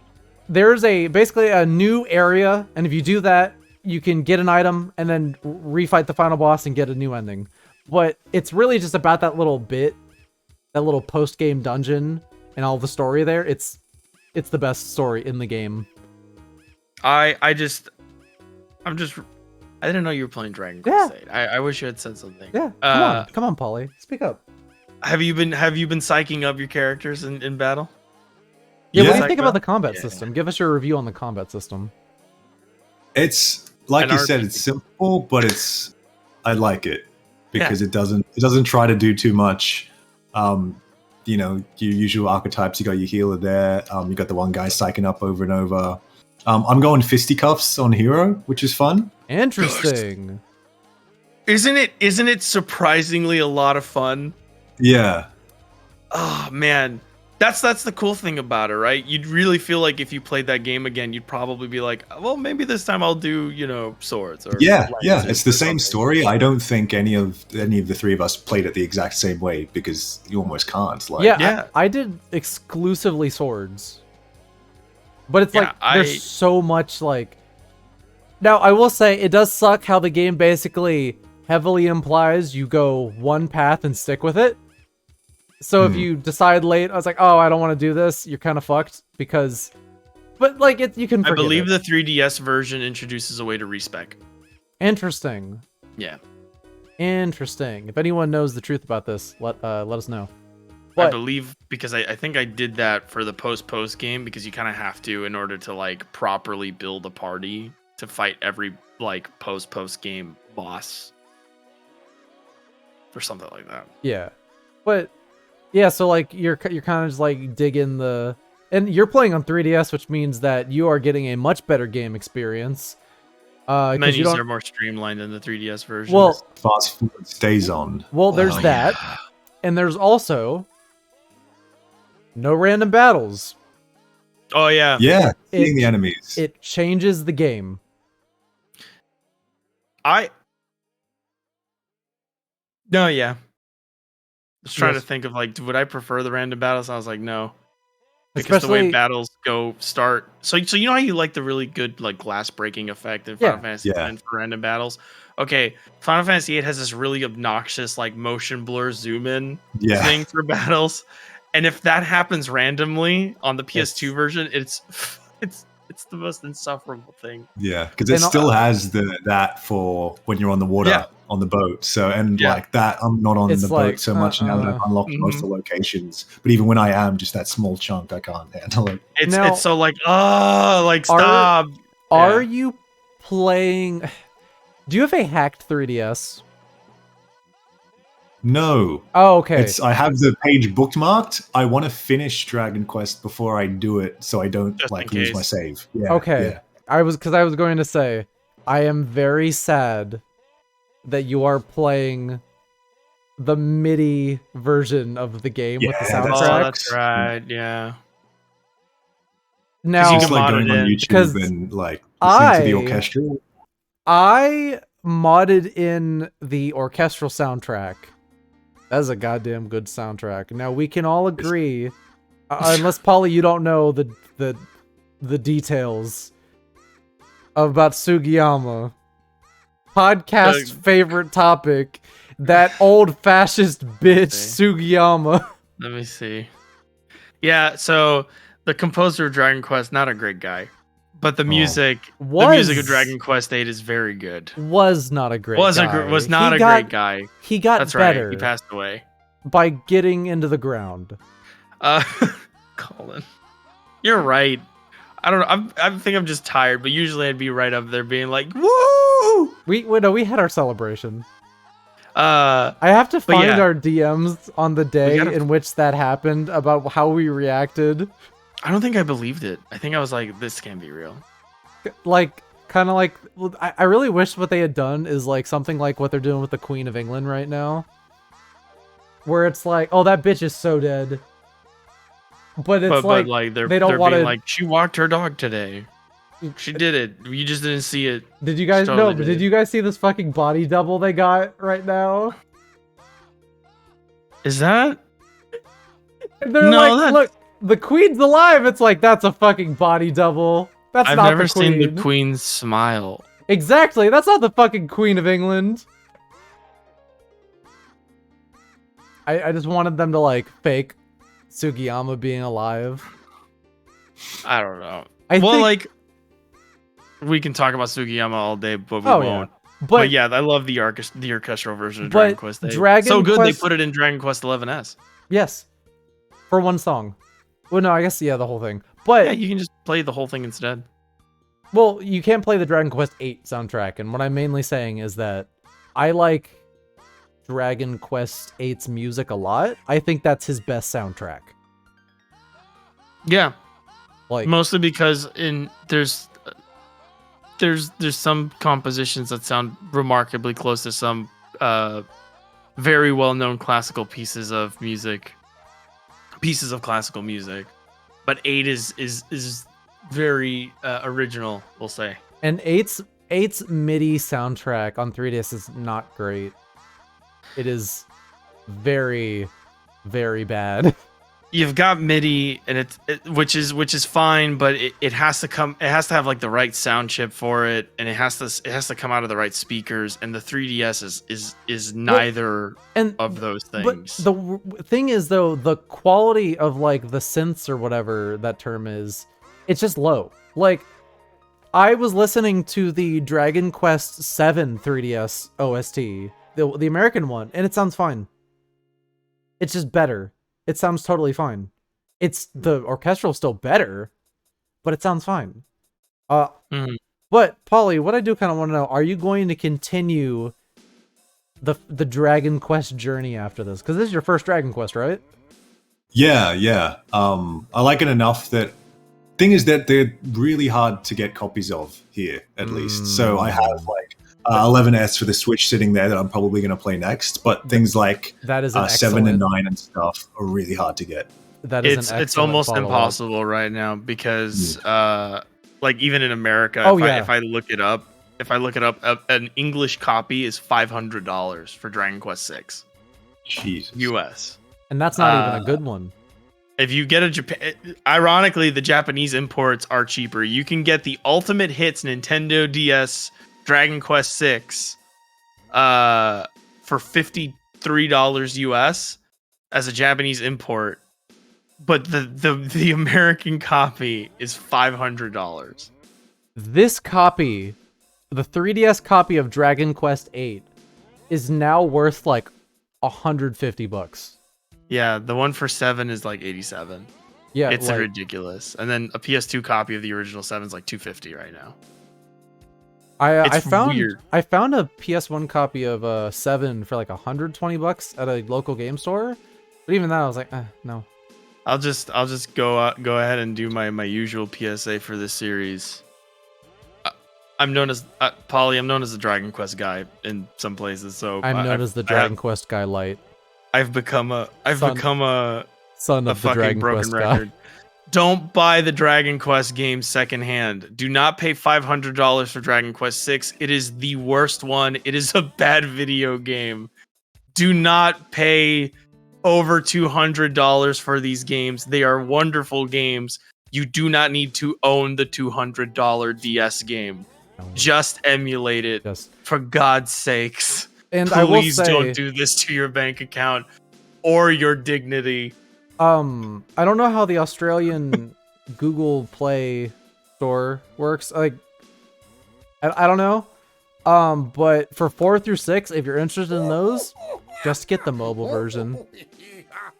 I don't know if I can do mobile games. There's something about it that I can't. Oh my god. Have you looked at Dragon Quest 8 on mobile? No, There's a I didn't know mobile- it was. Oh, that There's a mobile mobile port port. sucks. I need to Look it up. Look it up. Look it up. I want you to look it up right now. Someone just It's tipped. frightening. I need to make sure I read what I thought I read. I think Sugiyama just gave me money. What's the fucking... What is the goddamn, like... So it's not a sideways game. You play it vertically. Vertically. It's played in portrait mode. That's the mobile port of Dragon Quest 8. It's not in landscape, it's in portrait. GC, what's the fucking thing everybody moved to for, like, tips and stuff? What's that site? What's that goddamn site? Stream Elements? Stream Elements, got it. I do not have It is almost a fascinating mobile port because it looks like visually it's been updated and it looks very good compared to nice. both. Yeah, because it's the PS2 version up-resed. So it actually looks like it's an emulated version, but if you look at the user interface, you can that scroll wheel in the middle. Oh my god. Like but also look at the menu. You can see a little bit of it in the screenshot on the top that I just linked. I have a donation to read. Koichi Sugiyama tipped $1. You thought I was gone? Ha! I just used the Yggdrasil leaf. I am just boxed in now. How do I get out of this chest? Am I the mimic awaiting someone to open me now? Won't someone come? I'm sorry about before. I swear the War of Celestrians happened. Oh my god. Thank you, Koichi Sugiyama. Rot in that fucking coffin and die again. So these are the that's your user interface for the mobile port of Dragon Quest 8. That looks like a supermarket self-checkout or something. Like Also, they don't have the voice acting. Oh, that's right. They took the voice acting. They took the voice acting off because it's based off of the Japanese version, which doesn't have voice acting. I don't know if you knew that, Pauly, but the voice acting for Dragon Quest 8 was unique to the non-Japanese copies until the 3DS version. Until the 3DS version. Yeah, they put this port out and then they remade the whole game on 3DS. And then it's stuck on 3DS. It sucks. Square Enix, why are you doing this to Dragon Quest? It is so fucked that we could buy every Final Fantasy game on Steam. And not any Dragon Quest Not any Dragon Quest game. Except for 11. Which is the best one. Which is and the the best one. spin-offs. But okay. Pauly, I will at least recommend play 4 on mobile. Because they did some fuck shit when they localized the DS remake of 4. And they cut half of the script. Half of the entire script, which is all of the character building, was cut from the game. From what game? Dragon Quest 4, the remake, they cut party chat. And almost the entire story is in party chat. Yeah. All of the reason... 4 has probably the best cast in the series almost. And you never know because they cut party chat. There is a fixed version that added chat back to 4. Last time I checked, there wasn't... That was early on, so maybe they fixed that. If they have, play it on DS then, yeah. But just play the version you can play as the girl heroine for 4, because that makes the more sense. That's every version. Okay, good. GC, I don't think you're as much of a Dragon Quest guy as I thought you were. I get a lot of things wrong. So I was thinking of doing a video where I just list all the things I did wrong. I got wrong in my like big series for it. Or I'm just like, yeah, this wasn't in this game. This was in this game. I know. You can stop like telling me. It's been 9 years since I made that video. Someone's told me you don't have to say it anymore. I get it all the time. But the bag was not introduced in 4. I know. I'm sorry. But yeah, Pauly, I definitely recommend, like, if you like 8 and you like 11, especially if you like 11, all those games, to some extent, they all got something at least. That is a surprisingly consistent series. I think you will have a good time with 8. 8 ends on a pretty high note, I think. And I'm glad you're enjoying it. Yeah. I'm very happy that you're enjoying it. I think if I'm close to the end now, I think I might just like put a pause on FF10 and then just beat it. And Yeah. Go. Yeah. Um. You'll like if you've just recruited Red in the 3DS version, you are. That's super close to the end because you don't get the last two party members until the very end. I was surprised when because you already saw the Dalmagus reveal where you don't do that anymore. Like you're going after someone else now. Yeah. So that's endgame. Hang on. That's like I think I know exactly where you are. Did you get the flying? Like, do you have the ability to fly? Like about to. Yeah. I'm that looking whole for area. Then you're literally. I was just about to say, I think you're about 2 to 3 dungeons away from finishing the game. Cool. Yeah, because once you finish that area, you'll have another section of just basically exploration, like similar to when you got the boat, and then after that, it's basically raw story and side story content that you can do, and then you have one Actually, dungeon. I have a Pauly, have you been doing the monster arena? Yes, that's how you recruit Mari. Do you have Mori yet? Yeah. Okay. GC's gonna want to know about this. What do you think about Mori? I like him. Alright. That's good enough. Cool dude. He's like, you know, he reminds me of. I tell you this character. He is the guy who at your first job was way older than everyone else and was just kind of out of it and just said the weirdest things. Yeah. He is the epitome of, if I knew you any more than I know you right now, I probably wouldn't like you. But just this level, just enough. I know just enough about you to think you're pretty rad. At a party, like I'm so down to hang with that guy, but I feel so sorry for anyone in his immediate life. You know, his family stuff. Yeah, exactly. But like, it smells like there's a skeleton in your closet. I'm just not gonna go into your room. I'm afraid of going to Maury's house and seeing that all he does is eat Hot Pockets, and he subjects his family to the same fate. I'm like, everyone here, we all heat up Hot Pockets. Everybody eat Hot Pockets? Only Hot Pockets. I'm afraid that if I asked your social media site of choice, it would either be Reddit or Parler. So let's just not go further. Let's stay at this distance. How are you building him, by the way? Mari, I had clubs and whatever his last ability is, like the courage equivalent. Passion, that's the one. Yeah. He'll give you the gusto. Oh fuck, I love Mari. I gotta do a cosplay of Mari at some point. When I go bald. When I finally go bald, I'll do You're a not cosplay going of bald. Mari. You have luscious locks. It'll happen. It's fine. You know, Pauly, I feel bad because we got you on, and then we were like, let us tell you about RPGs for 2 hours. But, so are you familiar with the genre? Tell us more about yourself.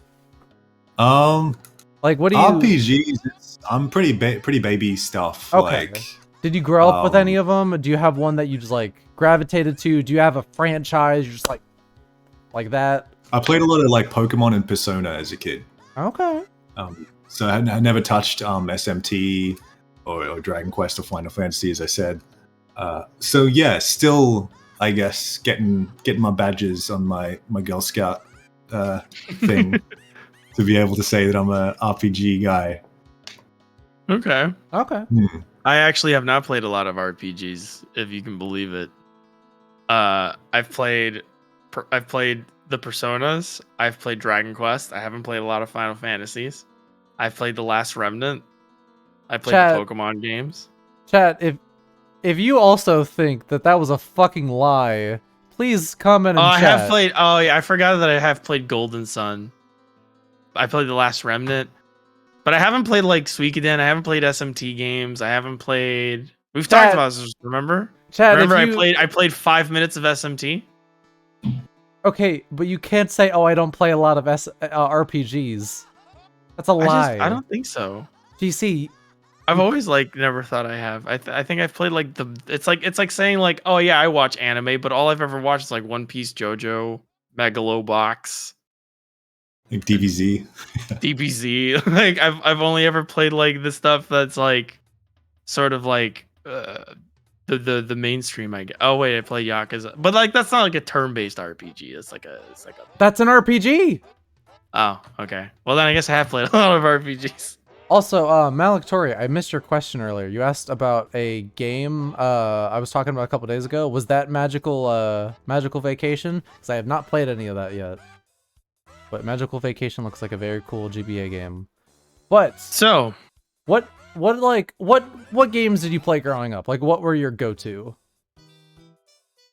What did I play growing up? I had a PS2 and a Game Boy Advance. Those were my first two systems as a kid. So yeah, it was a lot of Pokemon. It was a lot of like licensed like movie games and stuff like that. You know, like your parents buy you like, oh, you saw The Incredibles, play The Incredibles game. No, it's kind of fucked up that the current generation won't have to like sift through the garbage like we did. They haven't been hardened by just that. You know, remember like when games would come out on the PS2 and then they'd get the handheld like Game Boy equivalent, and it was made by a different developer and it was just a totally different game. Yes. Like, yes. Wasn't that wild? I loved that. I loved that as a kid. I thought that was neat, but also because I never had to buy them. I had like kids in my class who would be like, "Oh, I got the handheld version of this. It sucks," and I'd be like, "Haha, let me touch it. Oh yeah, this is bad." Yeah, but played a lot of like Mario and stuff as well. Like a bit of a Nintendo boy in my teenage years. So yeah. Did you play? So probably like GameCube, Wii. Yeah, that kind of stuff. All right. Yeah. I'm old. I started on like on the NES and the SNES, stuff like that. Not that old. Yeah, I know. But like, so basically, like the PS2 era is probably your bread and butter then. Yeah. That's what you're saying. Yeah. Okay. So, like Devil May Cry and Ratchet and Clank and all that kind of stuff. So you were into like the action games, platformers, stuff like that? That's probably what I played as a kid. And growing up now, I almost like don't want to touch that kind of stuff anymore just because I have been around it so much. I like digging around sort of what I'm into at the moment. Is digging around PS2, PS3 era, like I guess AA titles, if you want to call them that. Just like the mid-market stuff that was made on a budget that was just like really weird. Like Tulip or something on the PS2. Yeah. Just weird shit like that. You should check out Moon. Yeah. Yeah, Moon. Moon's I got that sitting there on my Switch, but I haven't touched it yet. So. Goddamn good. If you like, I mean, you know, if you like Tulip, you'll like Moon because it's the same guy. Same guy, yeah. What was I gonna say? Basically the games that like you looked at on the shelf when they were out, didn't touch them, didn't look at them, and then now that you're looking for new experiences, first thing that comes to mind is, what about all those games that were like there that I never touched? Yeah. And then you end up finding like there's so many good things. I think that's like one of the benefits of having like the oversaturated market that we had during that era, because it's not oversaturated, but like the populated market that we had, because now that that's in like the retro phase of its sort of like lifespan, there's so many things that we're sort of looking through, and people are finding all these like amazing things to play. And rediscovering stuff that we used to think of fondly and going, oh, this did not age well. Recently I played like Legend of the River King, thinking, oh, I'm gonna love it. It's like that Harvest Moon game, but with fishing. And I was like, wow, this is this is not AA. This was like, this had no budget, and it's like, oh, this is B. It's bad. B. It was pretty. It's been pretty fun to sort of like see the PS2 era sort of revisited, and it's sort of surreal knowing that I grew up during that era and now it's being revisited like a time capsule thing, and it's like I feel weird about it because I never like left that era. I'm still playing games from the PS2 era. It's fascinating to me. But yeah. It is really interesting. Like it's almost unfortunate that a game is so intrinsically linked with its like dollar value. So especially as a kid, you're only going to get so like a game. You know, at least in my life, it was like a game on my birthday and a game on Christmas or something like that. And you want to get the game that was reviewed well, that you know is good, because it's almost like an investment purchase. I want to get my money's worth. So therefore, I'm going to look up the review for the game, and it's a 6 out of 10. I'm not going to get that one. I'm going to get the thing that all my friends told me was really cool and reviewed well. And then I miss out on weird stuff that like, was a bit janky, but it had something about there was it, like a little heart and soul. And so going back and finding all of that stuff again has been sort of where I'm at this point in time. Which finding is also... the stuff like, even though it's like lesser budgeted, hits you in the right way where it's like, I think I might like this more than that thing that I bought instead. In the same like way though, like were there ever games that like, so you're on Christmas, your parents are just like finding games, it's like, oh, he might like that one, whatever, just grab that like aren't really the best, and without realizing it though, like, were there ever games that your parents just kind of like got for you, there were maybe a bit of that jank, but you still ended up kind of like growing that connection with, that even though that your parents didn't go out and look for the big seller, they just got you something weird that you ended up really like kind of like latching onto? I'm looking at my shelf now. I'm trying to find something that kind of fits that criteria. Do you ever play SSX3? It's like a snowboarding game. Hell yeah, I did. That game's really good. I wasn't big on sports games. That's the best. That is the best SSX game. Yeah. So I have a bit of a fondness. I made a video about it on my channel just for like arcade sports games. Things like SSX or like the NBA Street Volume, whatever games. There's anything that like you can tinker away at, and it's just fun. Like, it's not realistic at all. It's not trying to be a sports broadcast. It's just insanity. Like, here is overstimulation in your face. Game. Yeah. Like back in the day, like what NBA Jam was. Yeah. Back, like in the generation priors to that. Like those games are that is the perfect example of that. Like, we'll buy you the here's like a weird basketball game, whatever, and then you play it and it's like, oh, this is actually really fun. Like, this is actually playing with its concept really fun. I love SSX because of that, because it's like, here's snowboarding. Now here's snowboarding to an nth degree, where we're going to throw you off a plane and there's going to be an avalanche and you're going to skate down the avalanche, or you're going to race a guy who snowboards in a straitjacket and is known to be unstable. And it's like, why is this even here? And you're just like, the game's like, shut up, skate.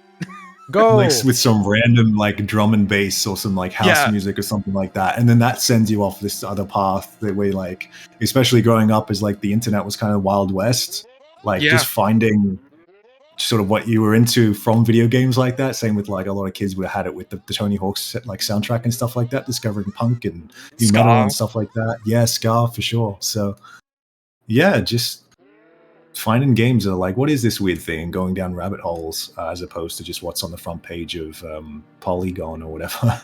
Yeah, exactly. You should check out Evergrace on the PlayStation 2. From Software, right? Yeah, all the way back. It's an interesting one. So, what do we got planned coming up? Yeah, like what are you working on? What games are you interested in? Any projects you want to tell people about? Yeah.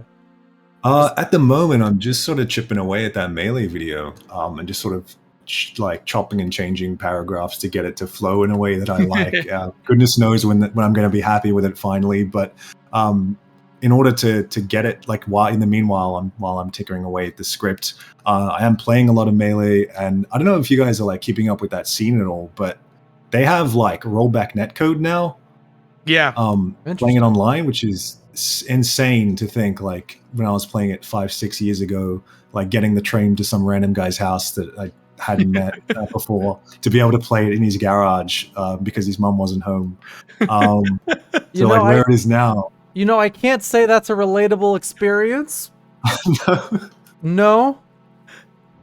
That's like LAN party stuff. That's like 80s, 90s LAN party stuff of like playing Age of Empires 2 with somebody in their garage. Yeah, I'm like, just going to so this guy's funny. house, take the train. I might die, but I'll hopefully play a bit of Melee before I go. Yeah, I mean, is it on Project M? Is it rollback on Project M or just like the program's original? Flippy. Okay, yeah. But yeah, do play with a bit of Project M as well.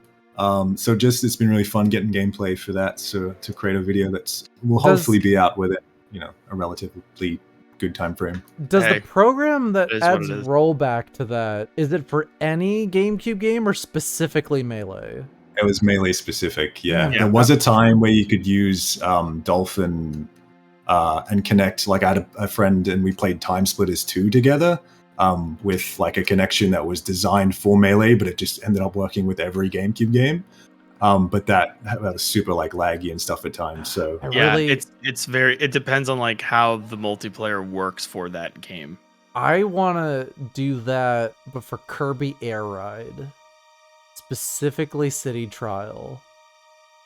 You might want to give that a try then, because I could imagine the netcode for a racing game and a fighting game, while not necessarily being the same, probably have a lot of similarities in terms of like having to keep things on screen in the right way. So that might work. Yeah. Anyway, so like, what are your most anticipated games of the year? What are you really looking forward to? I haven't picked up Elden Ring yet, so at some point I want to get that. You can get copies on Facebook Marketplace really cheap because guys are buying into the hype and then being like, "This is too hard," and then reselling it again. So I didn't even think about that. That's smart. So yeah, that's just like a time and place thing, I guess. After the Dragon Quest stuff's all said and done, but otherwise, I don't really play too many new games as they release. It's a very expensive hobby, so I do often go back and play the stuff that I missed from like 5-10 years ago. So yeah, I'll probably just chip away at like PS3 stuff that I've got. You're so reasonable. I like that. That's such a smart thing to do. I wish I did what you did. So much I also here, wish you. Oh yeah. Oceania prices are just. I mean, they're insane. Like, it's not viable to buy every new game that comes out. No. That's why the indie scene. That's why the indie scene's so big down there. Like it's what's affordable, and that's what people play. It's insane. I mean, Canada is like double our prices, Cullen, and then Oceania is like almost 3 times the price of a fucking I game. have my Canadian contacts. I know why K-Bash only makes videos on old games. Cullen. Yes. What do you got planned? I've been playing Vagrant Story. I'm trying to make a video on Vagrant Story. I'm working on 3 videos right now. Yeah? Yeah. Technically Must be 2, tough. but I got another in the rafters. I'm playing a game I hate and a game I love. I'm playing Monarch, and that game sucks dick. Unfortunate. I was excited for it. I like the UI. I like the aesthetic of that. Yeah. Not only is it transphobic, but it also sucks dick. Damn. You can't win. Can't win at all. GC, I saw that tweet. Yeah. Which one? Which tweet of mine saying I hate that fucking game? The transphobic one. It just showed up on my feed. Yeah. So there's that, but it's not even like, did you know when Persona makes an oopsie doopsie, it's like, well, the rest of the game's good. This is but like, also like Persona, when it does the oopsie doopsie, it's like, okay, it's like, expected that. Like, okay. Like that's not great, but I'm not surprised, sort of and thing. Also, it's just like, that was a lame joke, whatever. Sure. Yeah. This is like so mean and hateful what they do in this, and it's like really takes away from the themes it was trying to go off, but I don't need to get into that. The video will touch up on that enough. But it's like, imagine having to spend 10 hours of your 20-hour playthrough so far power leveling to get a high enough level to be able to play the game. Are you telling me you have to grind in an in this RPG to progress through it in the year 2022? It is that badly balanced. Okay, then that's a write-off for me, because as you all know, chat, GC hates I do not grinding. think you have to grind in any RPG, and I've never grinded in any RPG I've ever played. See, that would imply, because I agree with you, but that's for good games. Well, yeah, I mean, If it is a good game, you don't. You need shouldn't to grind. have to. Yeah. No. Like Unless there should always be like, you know, grinding. You can definitely grind to get through it, but there should always be a way, or the game should sort of be built in such a way that you can just rebuild your team to fight whatever it is at whatever level you are, assuming you're, you know, leveling at the right pace and not running from every battle. Okay, Yeah. so there's a big asterisk next to you don't have to grind, but you know what I mean. Yeah, but like Monarch is a very grind heavy game with not a lot of substance, and I'm not enjoying it, so I want to make the shortest video possible to say I do not like this game. They sent me a copy of this game. You realize it's not going to be a short video, right? It will be. No. Like this is not. See, when you don't like a game, hey, watch your words. Let me. When you don't like a game, you want to spend time and you want to like be profound in why I want to you did not articulate like it. why You want to I articulate. don't think this works. I don't just want to be like angry. And for some games, I'm like I have the need to like I wrote a huge ass review on Triangle Strategy to just explain why I think a lot of that did not work for me. This is the kind of game, it's like, I want this out of my fucking life. I want this, I don't have enough to say. Can I put it in a profound way for you? No. But I mean what you're trying to say right now. Sure, go for it. This. I'll see if it's right. The game does not have enough for you to articulate or find an explanation for why it doesn't work. You do not. It does not make you appreciate it enough to bother. Game's bad. There you go. That's it. You'll spend 10,000 words talking about why you don't think Triangle Strategy works for you because you can see what they're going for and you can at least appreciate that. Right? But for this, it's like I don't appreciate what you're doing and it doesn't work for me. Yeah, it's like I love double-A jank. I think we could all agree that double-A jank kind of game is really charming in a way. It's like, no, this sucks. You like things that would infuriate me in many cases. Yeah, like I fucking gluck, some hyposuction, sloppy toppied Caligula 2, because that game is so jank and so low budget, but it's got it's got that soul. It's about having soul and not being too fucking annoying and long. Okay. All right. But someone who made it cared.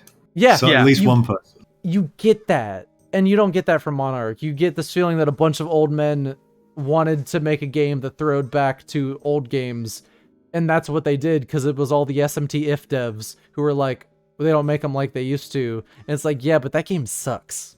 Great concept artist, though. Just saying. The art's great. The Monarch artist is great. Wonderful whoever they got Lovely whoever they got for the soundtrack and the art, they cared. We both walked into a house that's falling to pieces that we just bought, and you're like, "Oh my god!" And I'm kitchen. like, "What beautiful curtains!" It's like I like their trash can. Do we keep? That's a nice trash can. Where'd they get that? Does it come with the house? Lovely doormat. Anyway, and then so that's what you're working on? Well, that and Vagrant Story. Vagrant Story is a good RPG, right? Vagrant Story is one of the greatest games ever made. I haven't played it. You should play it. It's really good. It's Dark Souls before Dark Souls came out, but it's made by the guy who made Final Fantasy Tactics. But isn't it like it's an RPG tactics game? No. It's an action RPG? It is a real-time action RPG with strategy elements. It does that. So imagine if the combat system for Dark Souls was VATS. From Fallout. Yeah. So I can't conceptualize that. I thought this whole time Vagrant Story was a turn-based RPG. No. Same. So I've spent like 15 years assuming that. You're running around in Dark Souls, and you see a guy and you run up to the guy and you stop, and then you get the VAT system and you can target all the different body parts. So it's really interesting. Like, Vagrant Story is the kind of game that they basically made a genre up and then no one ever did that again. It is a puzzle game, it is an adventure game, it is a dungeon crawler, it is an action adventure game, it is it's like a survival horror game in a way. It is all of those, and it is none of those. Whoa. It is a bunch of people. They were like, hey, Matsuno, here's a bunch of money. And he said, all right, I'll make a game. It's like, what kind of game do you want to make? And he went, I don't know, what's cool? It also has This looks nothing like what I thought it was. It also has the best cutscene direction I have ever seen in a video game. Oh, wait, I know what this is. Parasite Eve. This is super similar to Parasite Eve. Like the system where like you hit a button and then you have a sphere of radius and then you get to pick like what you hit. But oh my god. But this lets you get into specifics and body parts. Yeah. Instead and of you just like picking an enemy. And like if you target certain limbs, you can like if you target their sword weapon, they do less damage. If you target their legs, their movement goes down. If you target their shield arm, then their defense goes down. Stuff like that. I did not know this was how this game was played. It is not perfect. It is very slow because it is the ambition of this game is so much more than what the PS1 could do, and yet it is barely. I played Yakuza Dead Souls on native hardware. Nothing is too No, slow. it is barely. You barely feel that this is a game that had development hell and they had to cut half of the game because it is so good from start to finish. So you don't know this because I haven't told you. It just never came up. But I've been wanting to play a Parasite Eve type game that isn't Parasite Eve because I'm a coward and I get scared of horror games. Dude, play this game. Yeah. You'd love this game. It is so fucking good. Yeah, I'm ready. I didn't know that's how this game was played. It is. This is kind of dope. I really like. I hate the hair antenna the protagonist has, but I'll get over it. You'll barely notice it. Yeah, I know I'll barely notice it because it can't render. I'm gonna send you guys this if you haven't seen my tweet on it. Watch this fucking cutscene. This game, because Matsuno, the guy who made this, he studied film in college. And already I can tell you this is probably what inspired cutscene direction in future like Square Enix. Oh yeah, I think the team who did cutscene direction in this game was brought on to do more games. But the most impressive thing about this entire game is that it's all 3D. Like, there are so many things that should theoretically hold this game back, and it is the best looking game on the PS1. Wow. Like, bar none. And you look at this game and you're like, this is a PS2. This looks like a PS2 game that was ported back to PS1. It is mind-bogglingly good. Yeah, I think this team went on to do Final Fantasy 12. Oh yeah, no, it's got a lot because this is also Evilise. So okay, it is a lot of the team who did Final Fantasy. I don't know. Matsuno is like one of the best storytellers at Square Enix, and apparently he's working on something with them, and I can't wait to see whatever the fuck it is. Dope. But yeah, so that's kind of what I've been working on. Cool. GC, what about you, GC? What are you doing? What are you doing? Well. So I just finished editing all of the audio for one of 12 videos I'm working on. He just asked. He started this just to flex. No, I know this smug I prick. did it to start closing out the podcast because it's 4 a.m. and I go to work at noon tomorrow. All right. So I haven't uploaded anything in like 6 months. So for Cullen's chat, the reason I haven't been around, I haven't uploaded anything in 6 months because I work full time at a fucking restaurant, and that's exhausting. But I've been working on 10 videos that I'm just gonna upload in 2-week like spaces, but I'm working on all of them at once. I'm doing a bit of a change of my productivity line, where I'm like, let me make a bunch of shit all at once, as though I were making a season of like a TV show, and then just put out the TV show. How many of you finished yet? Or you 0. Okay, so like the Yakuza I'm doing Kiwami... all the phases at once. So I wrote everything at once, I recorded everything, and now I'm audio editing all of it. That's neat. Yeah. So you're working on Kiwami 2 right now? Yeah. I just finished the audio editing, so I'm gonna be moving on to the next one to do the audio on that. I've also been playing a lot of Fist of the North Star for the next Yakuza video. Yep. And then I got to record a bunch of footage for everything else. But as far as like working on projects, that's basically it. It's 2 different series plus Yakuza videos whenever they're done, sandwiched in between those upload schedules. And that'll be that. And once it comes out, nobody better ask me why I don't upload more often. That's a very healthy way to do that. What you're doing. Whereas I'm trying to also maybe do like the every 2 weeks thing over the summer, and I'm just gonna like do it and lose sleep. So sorry, go ahead. No, I was like, so that's a very good thing that you're like taking your time to plan all this out. Well, I've kind of realized that production wise, it's like when I'm in the mood to write, I write, and then I'm still in the mood to write because I'm writing, and then I gotta kind of force myself to stop writing, go to the next step. And I've realized that doesn't work for me, because I tend to go into these like very specific modes. In case nobody knows, I have type 2 bipolar disorder, so I go into hypomanic states a lot. I go up and down a lot. They're not as big as like type 1 disorder manic stages, but they're more frequent. Like I fluctuate more frequently.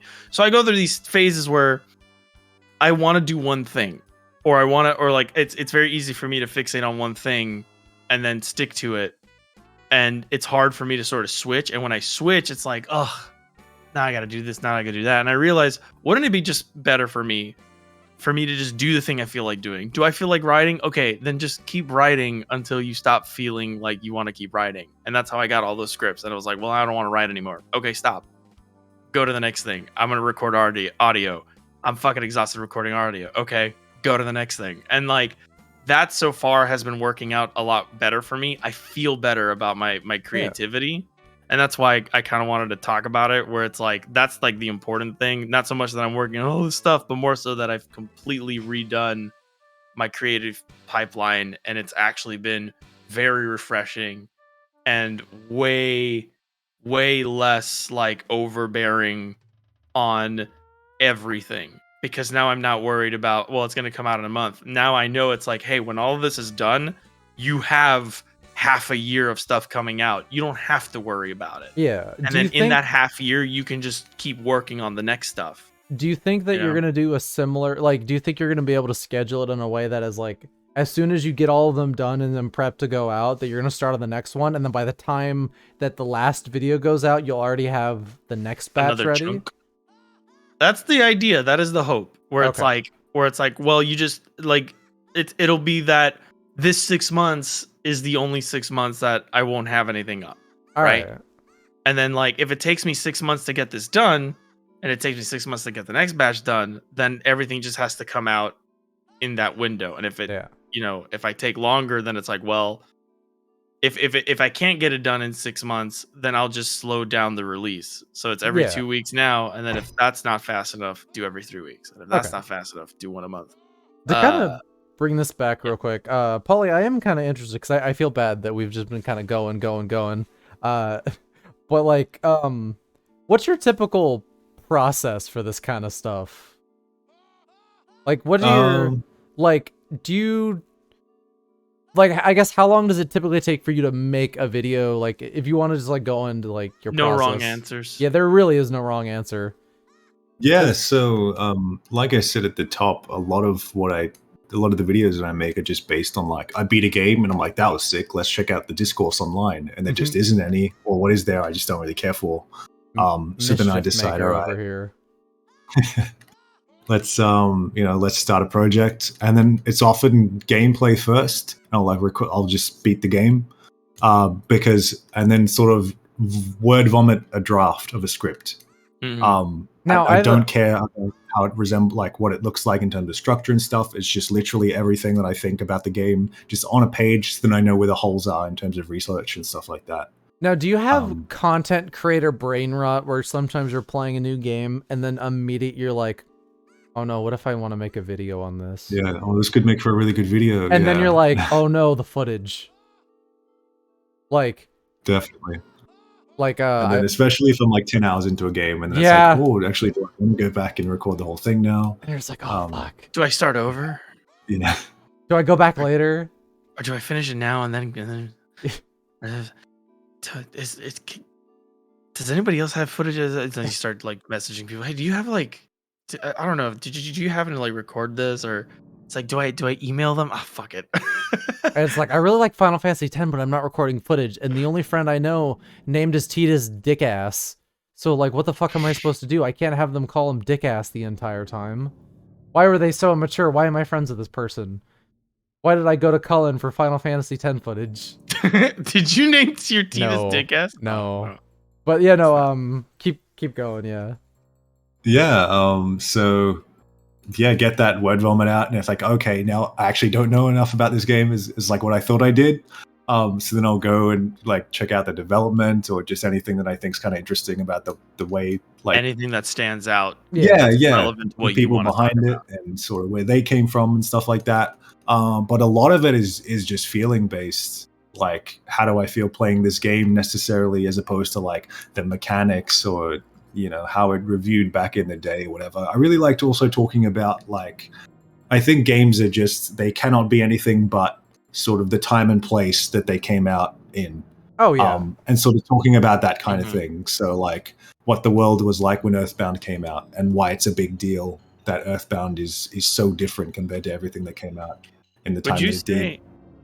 Would you say that your ideas from your videos come from a desire to learn more about the subject material specifically?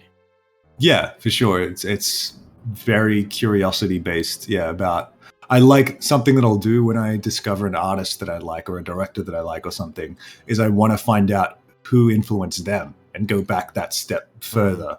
Yeah.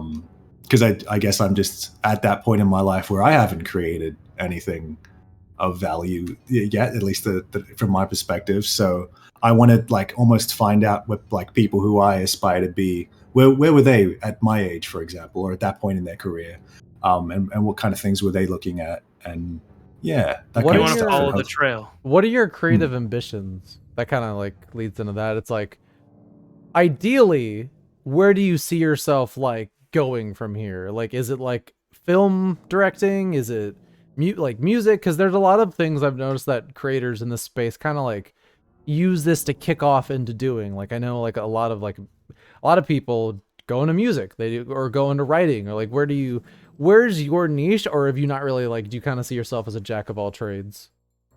It's definitely in some kind of like videography editing sphere, because pretty much during, like many people during 2020, I was unemployed, so YouTube was something that I did to sort of bide my time. Yeah. Because I just finished uni the year before, which was like media and communications. I've always been interested in the media industry, and then that, because off the back of what I did on the channel, ended up getting me a job as a videographer, and that's what I've been doing with my time. And it actually, like, it was good and it was bad. Like, I think now as a, like with IRL, like lighting and filming and stuff like that, I've, you know, exponentially better from where I started the channel. But also having a job where I was creating YouTube content for a company means I came home and just did not want to do like anything related for the channel. That's fair.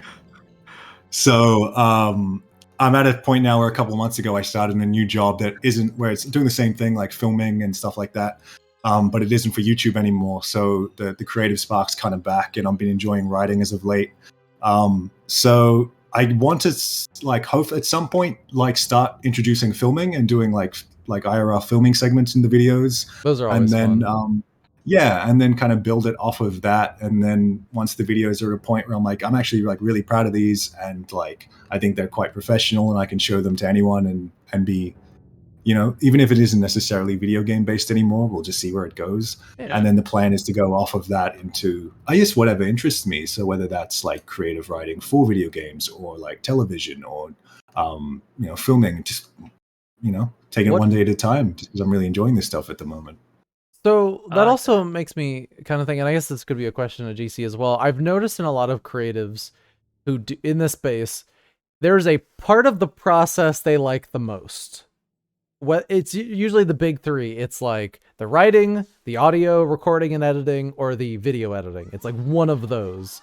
Which do you find yourself liking the most, and which is the part you hate the most? Like, which is the part you just can't stand? Like for me, I hate audio editing. It is the worst.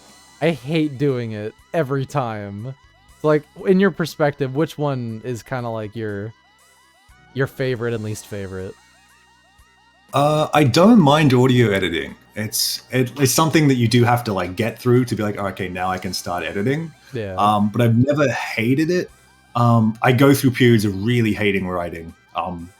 There's that old thing of like writers like to have written, not write.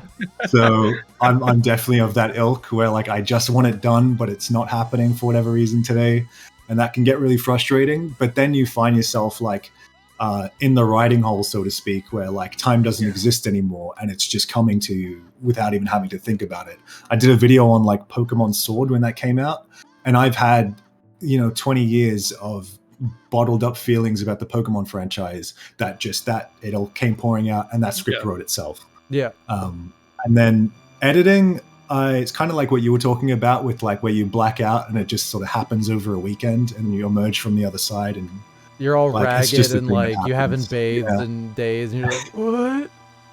When did this video get here? You hit the like you put in that last thing on your list of to-dos for editing and you're like, oh wait, it's done. Yeah, you're like, huh? Like, oh, okay. So for me, what is your favorite part? Yeah. You have a bit of a dodgy answer there, Paul. I guess I don't know if I had a favorite part. It's all just part of a bigger process. I don't even like pressing publish, to be honest. Like, I almost, you know what my favorite part is? My favorite part is like once at the end of editing where it's starting to wrap up and I'm like, what a great video on a game that I really enjoyed. Right before I realized that I then have to upload it for everyone to see, which is my least favorite part. But when I'm in this headspace where I'm like, I'm making this thing for me that I really like, I guess, that's kind of the part that I love the most. It's the part of like it, like you said, it's done, and before hitting publish, when this thing that you've made is only for you. Yeah. It's when it's like, this is just mine, and that's like the favorite part. And then you have to go through the entire creative process again when you hit publish, and you're like, okay, someone say something that validates me. It's kind of funny. I brought up the question, and then as soon as I said it, I realized, oh wait, my favorite part is when it's done and it's published, and I take 2 days off. My favorite part is the writing, but that's, all right. I am a writer by trade. I know, yeah, of course, yes. Everybody makes fun of me when I say it. I've been doing a lot of creative writing since I was very young. I like writing poetry. And I don't write. Well, I did write poetry. I do write poetry, but only when I'm in like really bad states of mind. Oh well, now otherwise I write a lot of fiction. Thanks a lot, asshole. Yeah, I like turning things around on you. It's great. But yeah, like for me, it's the writing part, mostly because that's like one of my passions. It's like getting better at the just like writing. And then my least favorite part is assembling. Yeah. I can't stand assembling. Like it's the point. It's between editing audio and doing like effects or adding like the secondary Finding layer your of, like, clips graphics and stuff. is the worst. I can't stand scrubbing, but also because I record my footage like an animal, and I will record an 8-hour thing and then go, great, now I'm gonna go look through this for 30 seconds. That's another thing. So how do you record your footage, Pauly? Do you do it organized, like little chunks, and then label your footage? Or do you do what we do, record massive chunks unlabeled, and then just like, oh, editor Cullen, or editor me can deal with that later. That's not my fucking problem. And then I'm like, I hate that piece of shit. I hate that piece of shit so much. Why did he do this? No, I learned that lesson on like pretty early on, that like the 3-hour footage scrubbing through it is, I can't do it. So I do like 40-minute chunks that are labeled like it's this part of the game, so that I can save as much time as possible in the edit. Oh my god, he learned a lesson. I know I'm supposed to do that. I cannot remember to do that. I had to do that when I commissioned an editor for a video like a month ago. Boys, can I be back in a second? I just gotta pee really bad. Yeah, go for it. Go for it. Geez. You could have peed at any time. I'm peeing right now. Cullen, I'm sleepy. I am sleepy. We gotta end the podcast. We have to send our guest off respectfully. You should have fucking prepared a docket to do that. What the fuck do you mean? We don't need a docket. We don't even use the docket. You think I'm not tired? Fair. Think I'm not tired of shit? It'll be okay. I gotta go to work in the morning. It's not my fault that Pauly had to put a shrimp on the Barbie. I don't know. Pauly's been great. He is, actually. No, I'm joking, but this has been fun. Yeah, I've had a lot of fun. Yeah. Well, we have to be as nice as we can now. So when Pauly gets back, we can be mean again. We haven't been mean to him. Lovingly, jokingly mean. I hope you guys know that during that entire segment, the final boss theme in Titus Laugh MIDI was playing. Are you still playing that? Yeah, I've been playing it the whole time. Cullen. So during all of this, people have just been hearing Titus laugh to the Final Fantasy X soundtrack. It's really good. Cullen. What?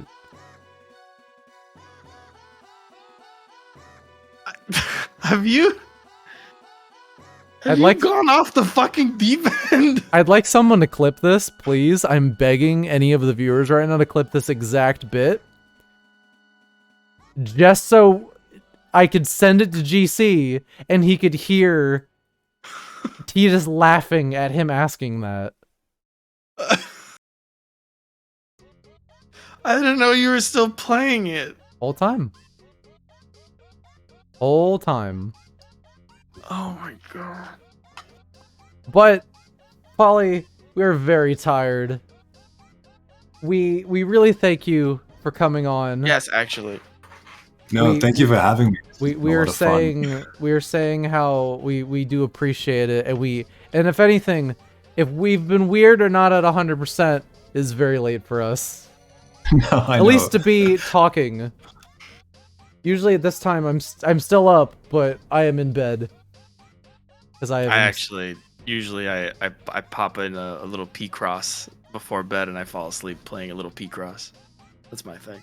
But yeah, if you have anything you'd like to say about like you or what you do to kind of wrap this up. Where can people find you? Yeah, where can people find you? So you can find me on YouTube, just searching SometimesPauly, and on Twitter at SometimesPauly as well. And I don't post too often, but I'm trying to get better at it, especially as I have content to publish. I'll be more active there. So yeah. All right. I mean, nice. Drop some links. You should claim the custom URL SometimesPauly on YouTube if you haven't already. Probably should. Oh yeah, you definitely have definitely enough should. subscribers to do it too. Like they'll let you. Now. Yeah. Yeah, because now Damn. it goes to nothing. Looks good for branding. But yeah, so Sometimes. we thank you a lot for coming on to this show. Oh my god, someone did clip it. Wait, I'll send it to GC so we can hear the Titus song that played. But yeah, so this will be it for us. Thank you so much for coming on by. It has been a blast. It has been fun. I'm glad we got to talk about Final Fantasy X and Dragon Quest VIII. Thank you for letting us talk your ear off about anytime. But so future podcast episodes probably not going to be this late. We loved having you on board, Pauly, but it definitely Honestly, it was a lot of fun. I didn't even feel that tired until like right now. No, it's like literally right now. We're gonna have to plan out that Final Fantasy X spoiler cast if you're down. For sure, yeah. I can't believe how long we went. Like, remember that window there was like light when we started? I saw it. I saw it. Oh my god! Dark. What time is it there? It is now 6:21 p.m. So got to get dinner started. But yeah, we go long. We go hard in the paint here. We go hard in the MF paint. Here in the blue purple lighting room. We love the blue purple room. But But we all color coordinated like this. It was it's actually kind great. of cool. It's Anyway, beautiful. sorry, I keep digressing. It looks a lot better on our Discord screen where it all meshes together, less so on the stream layout. But we really thank you for hanging out with us, and we don't know when the next VIBECAST will be. We're gonna try to find more creators to kind of get on here. Maybe I can bug K-Bash. K-Bash is the busiest man on the planet, though. Apparently, we got beef, so you know. That would be interesting. That's a joke. In a video, he was like, "We got beef now." Oh yeah, no, I think I'm gonna bother him. Okay. I'm gonna bother him, see if we can make this beef happen. Artificially create beef. Okay. GC, great. if I could get you guys to play Grand Battle over Dolphin together, would you do it? Yeah. All right, I'll see what I can do. I'm over promising, but I'll see what I can do. Well, anyway, Pauly, you're great. It was really nice talking to you. I'm very excited for your Melee video. I'm sorry that I insinuated that you did not bathe. no, that's all right. Just for the record, I'm also not married to Eggman. But What the fuck? I also don't want to make his walrus cuckoo. no, Am I the only one fucking Eggman? Well, I guess that means he is monogamous. It means Maybe I am. it means the you're one. fucking Eggman. Okay. Nothing wrong with fucking Eggman. Have you seen his dick? It blew a hole into the. He's super laser Not everybody. into the moon. It's like every Tetris piece at once. It's great. Anyways, Anyway. Pauly, you're a joy. Thank you so much for being here. We are Take gonna care, go to bed everyone. now. Big bed Bye, sleepy everybody. times. Later.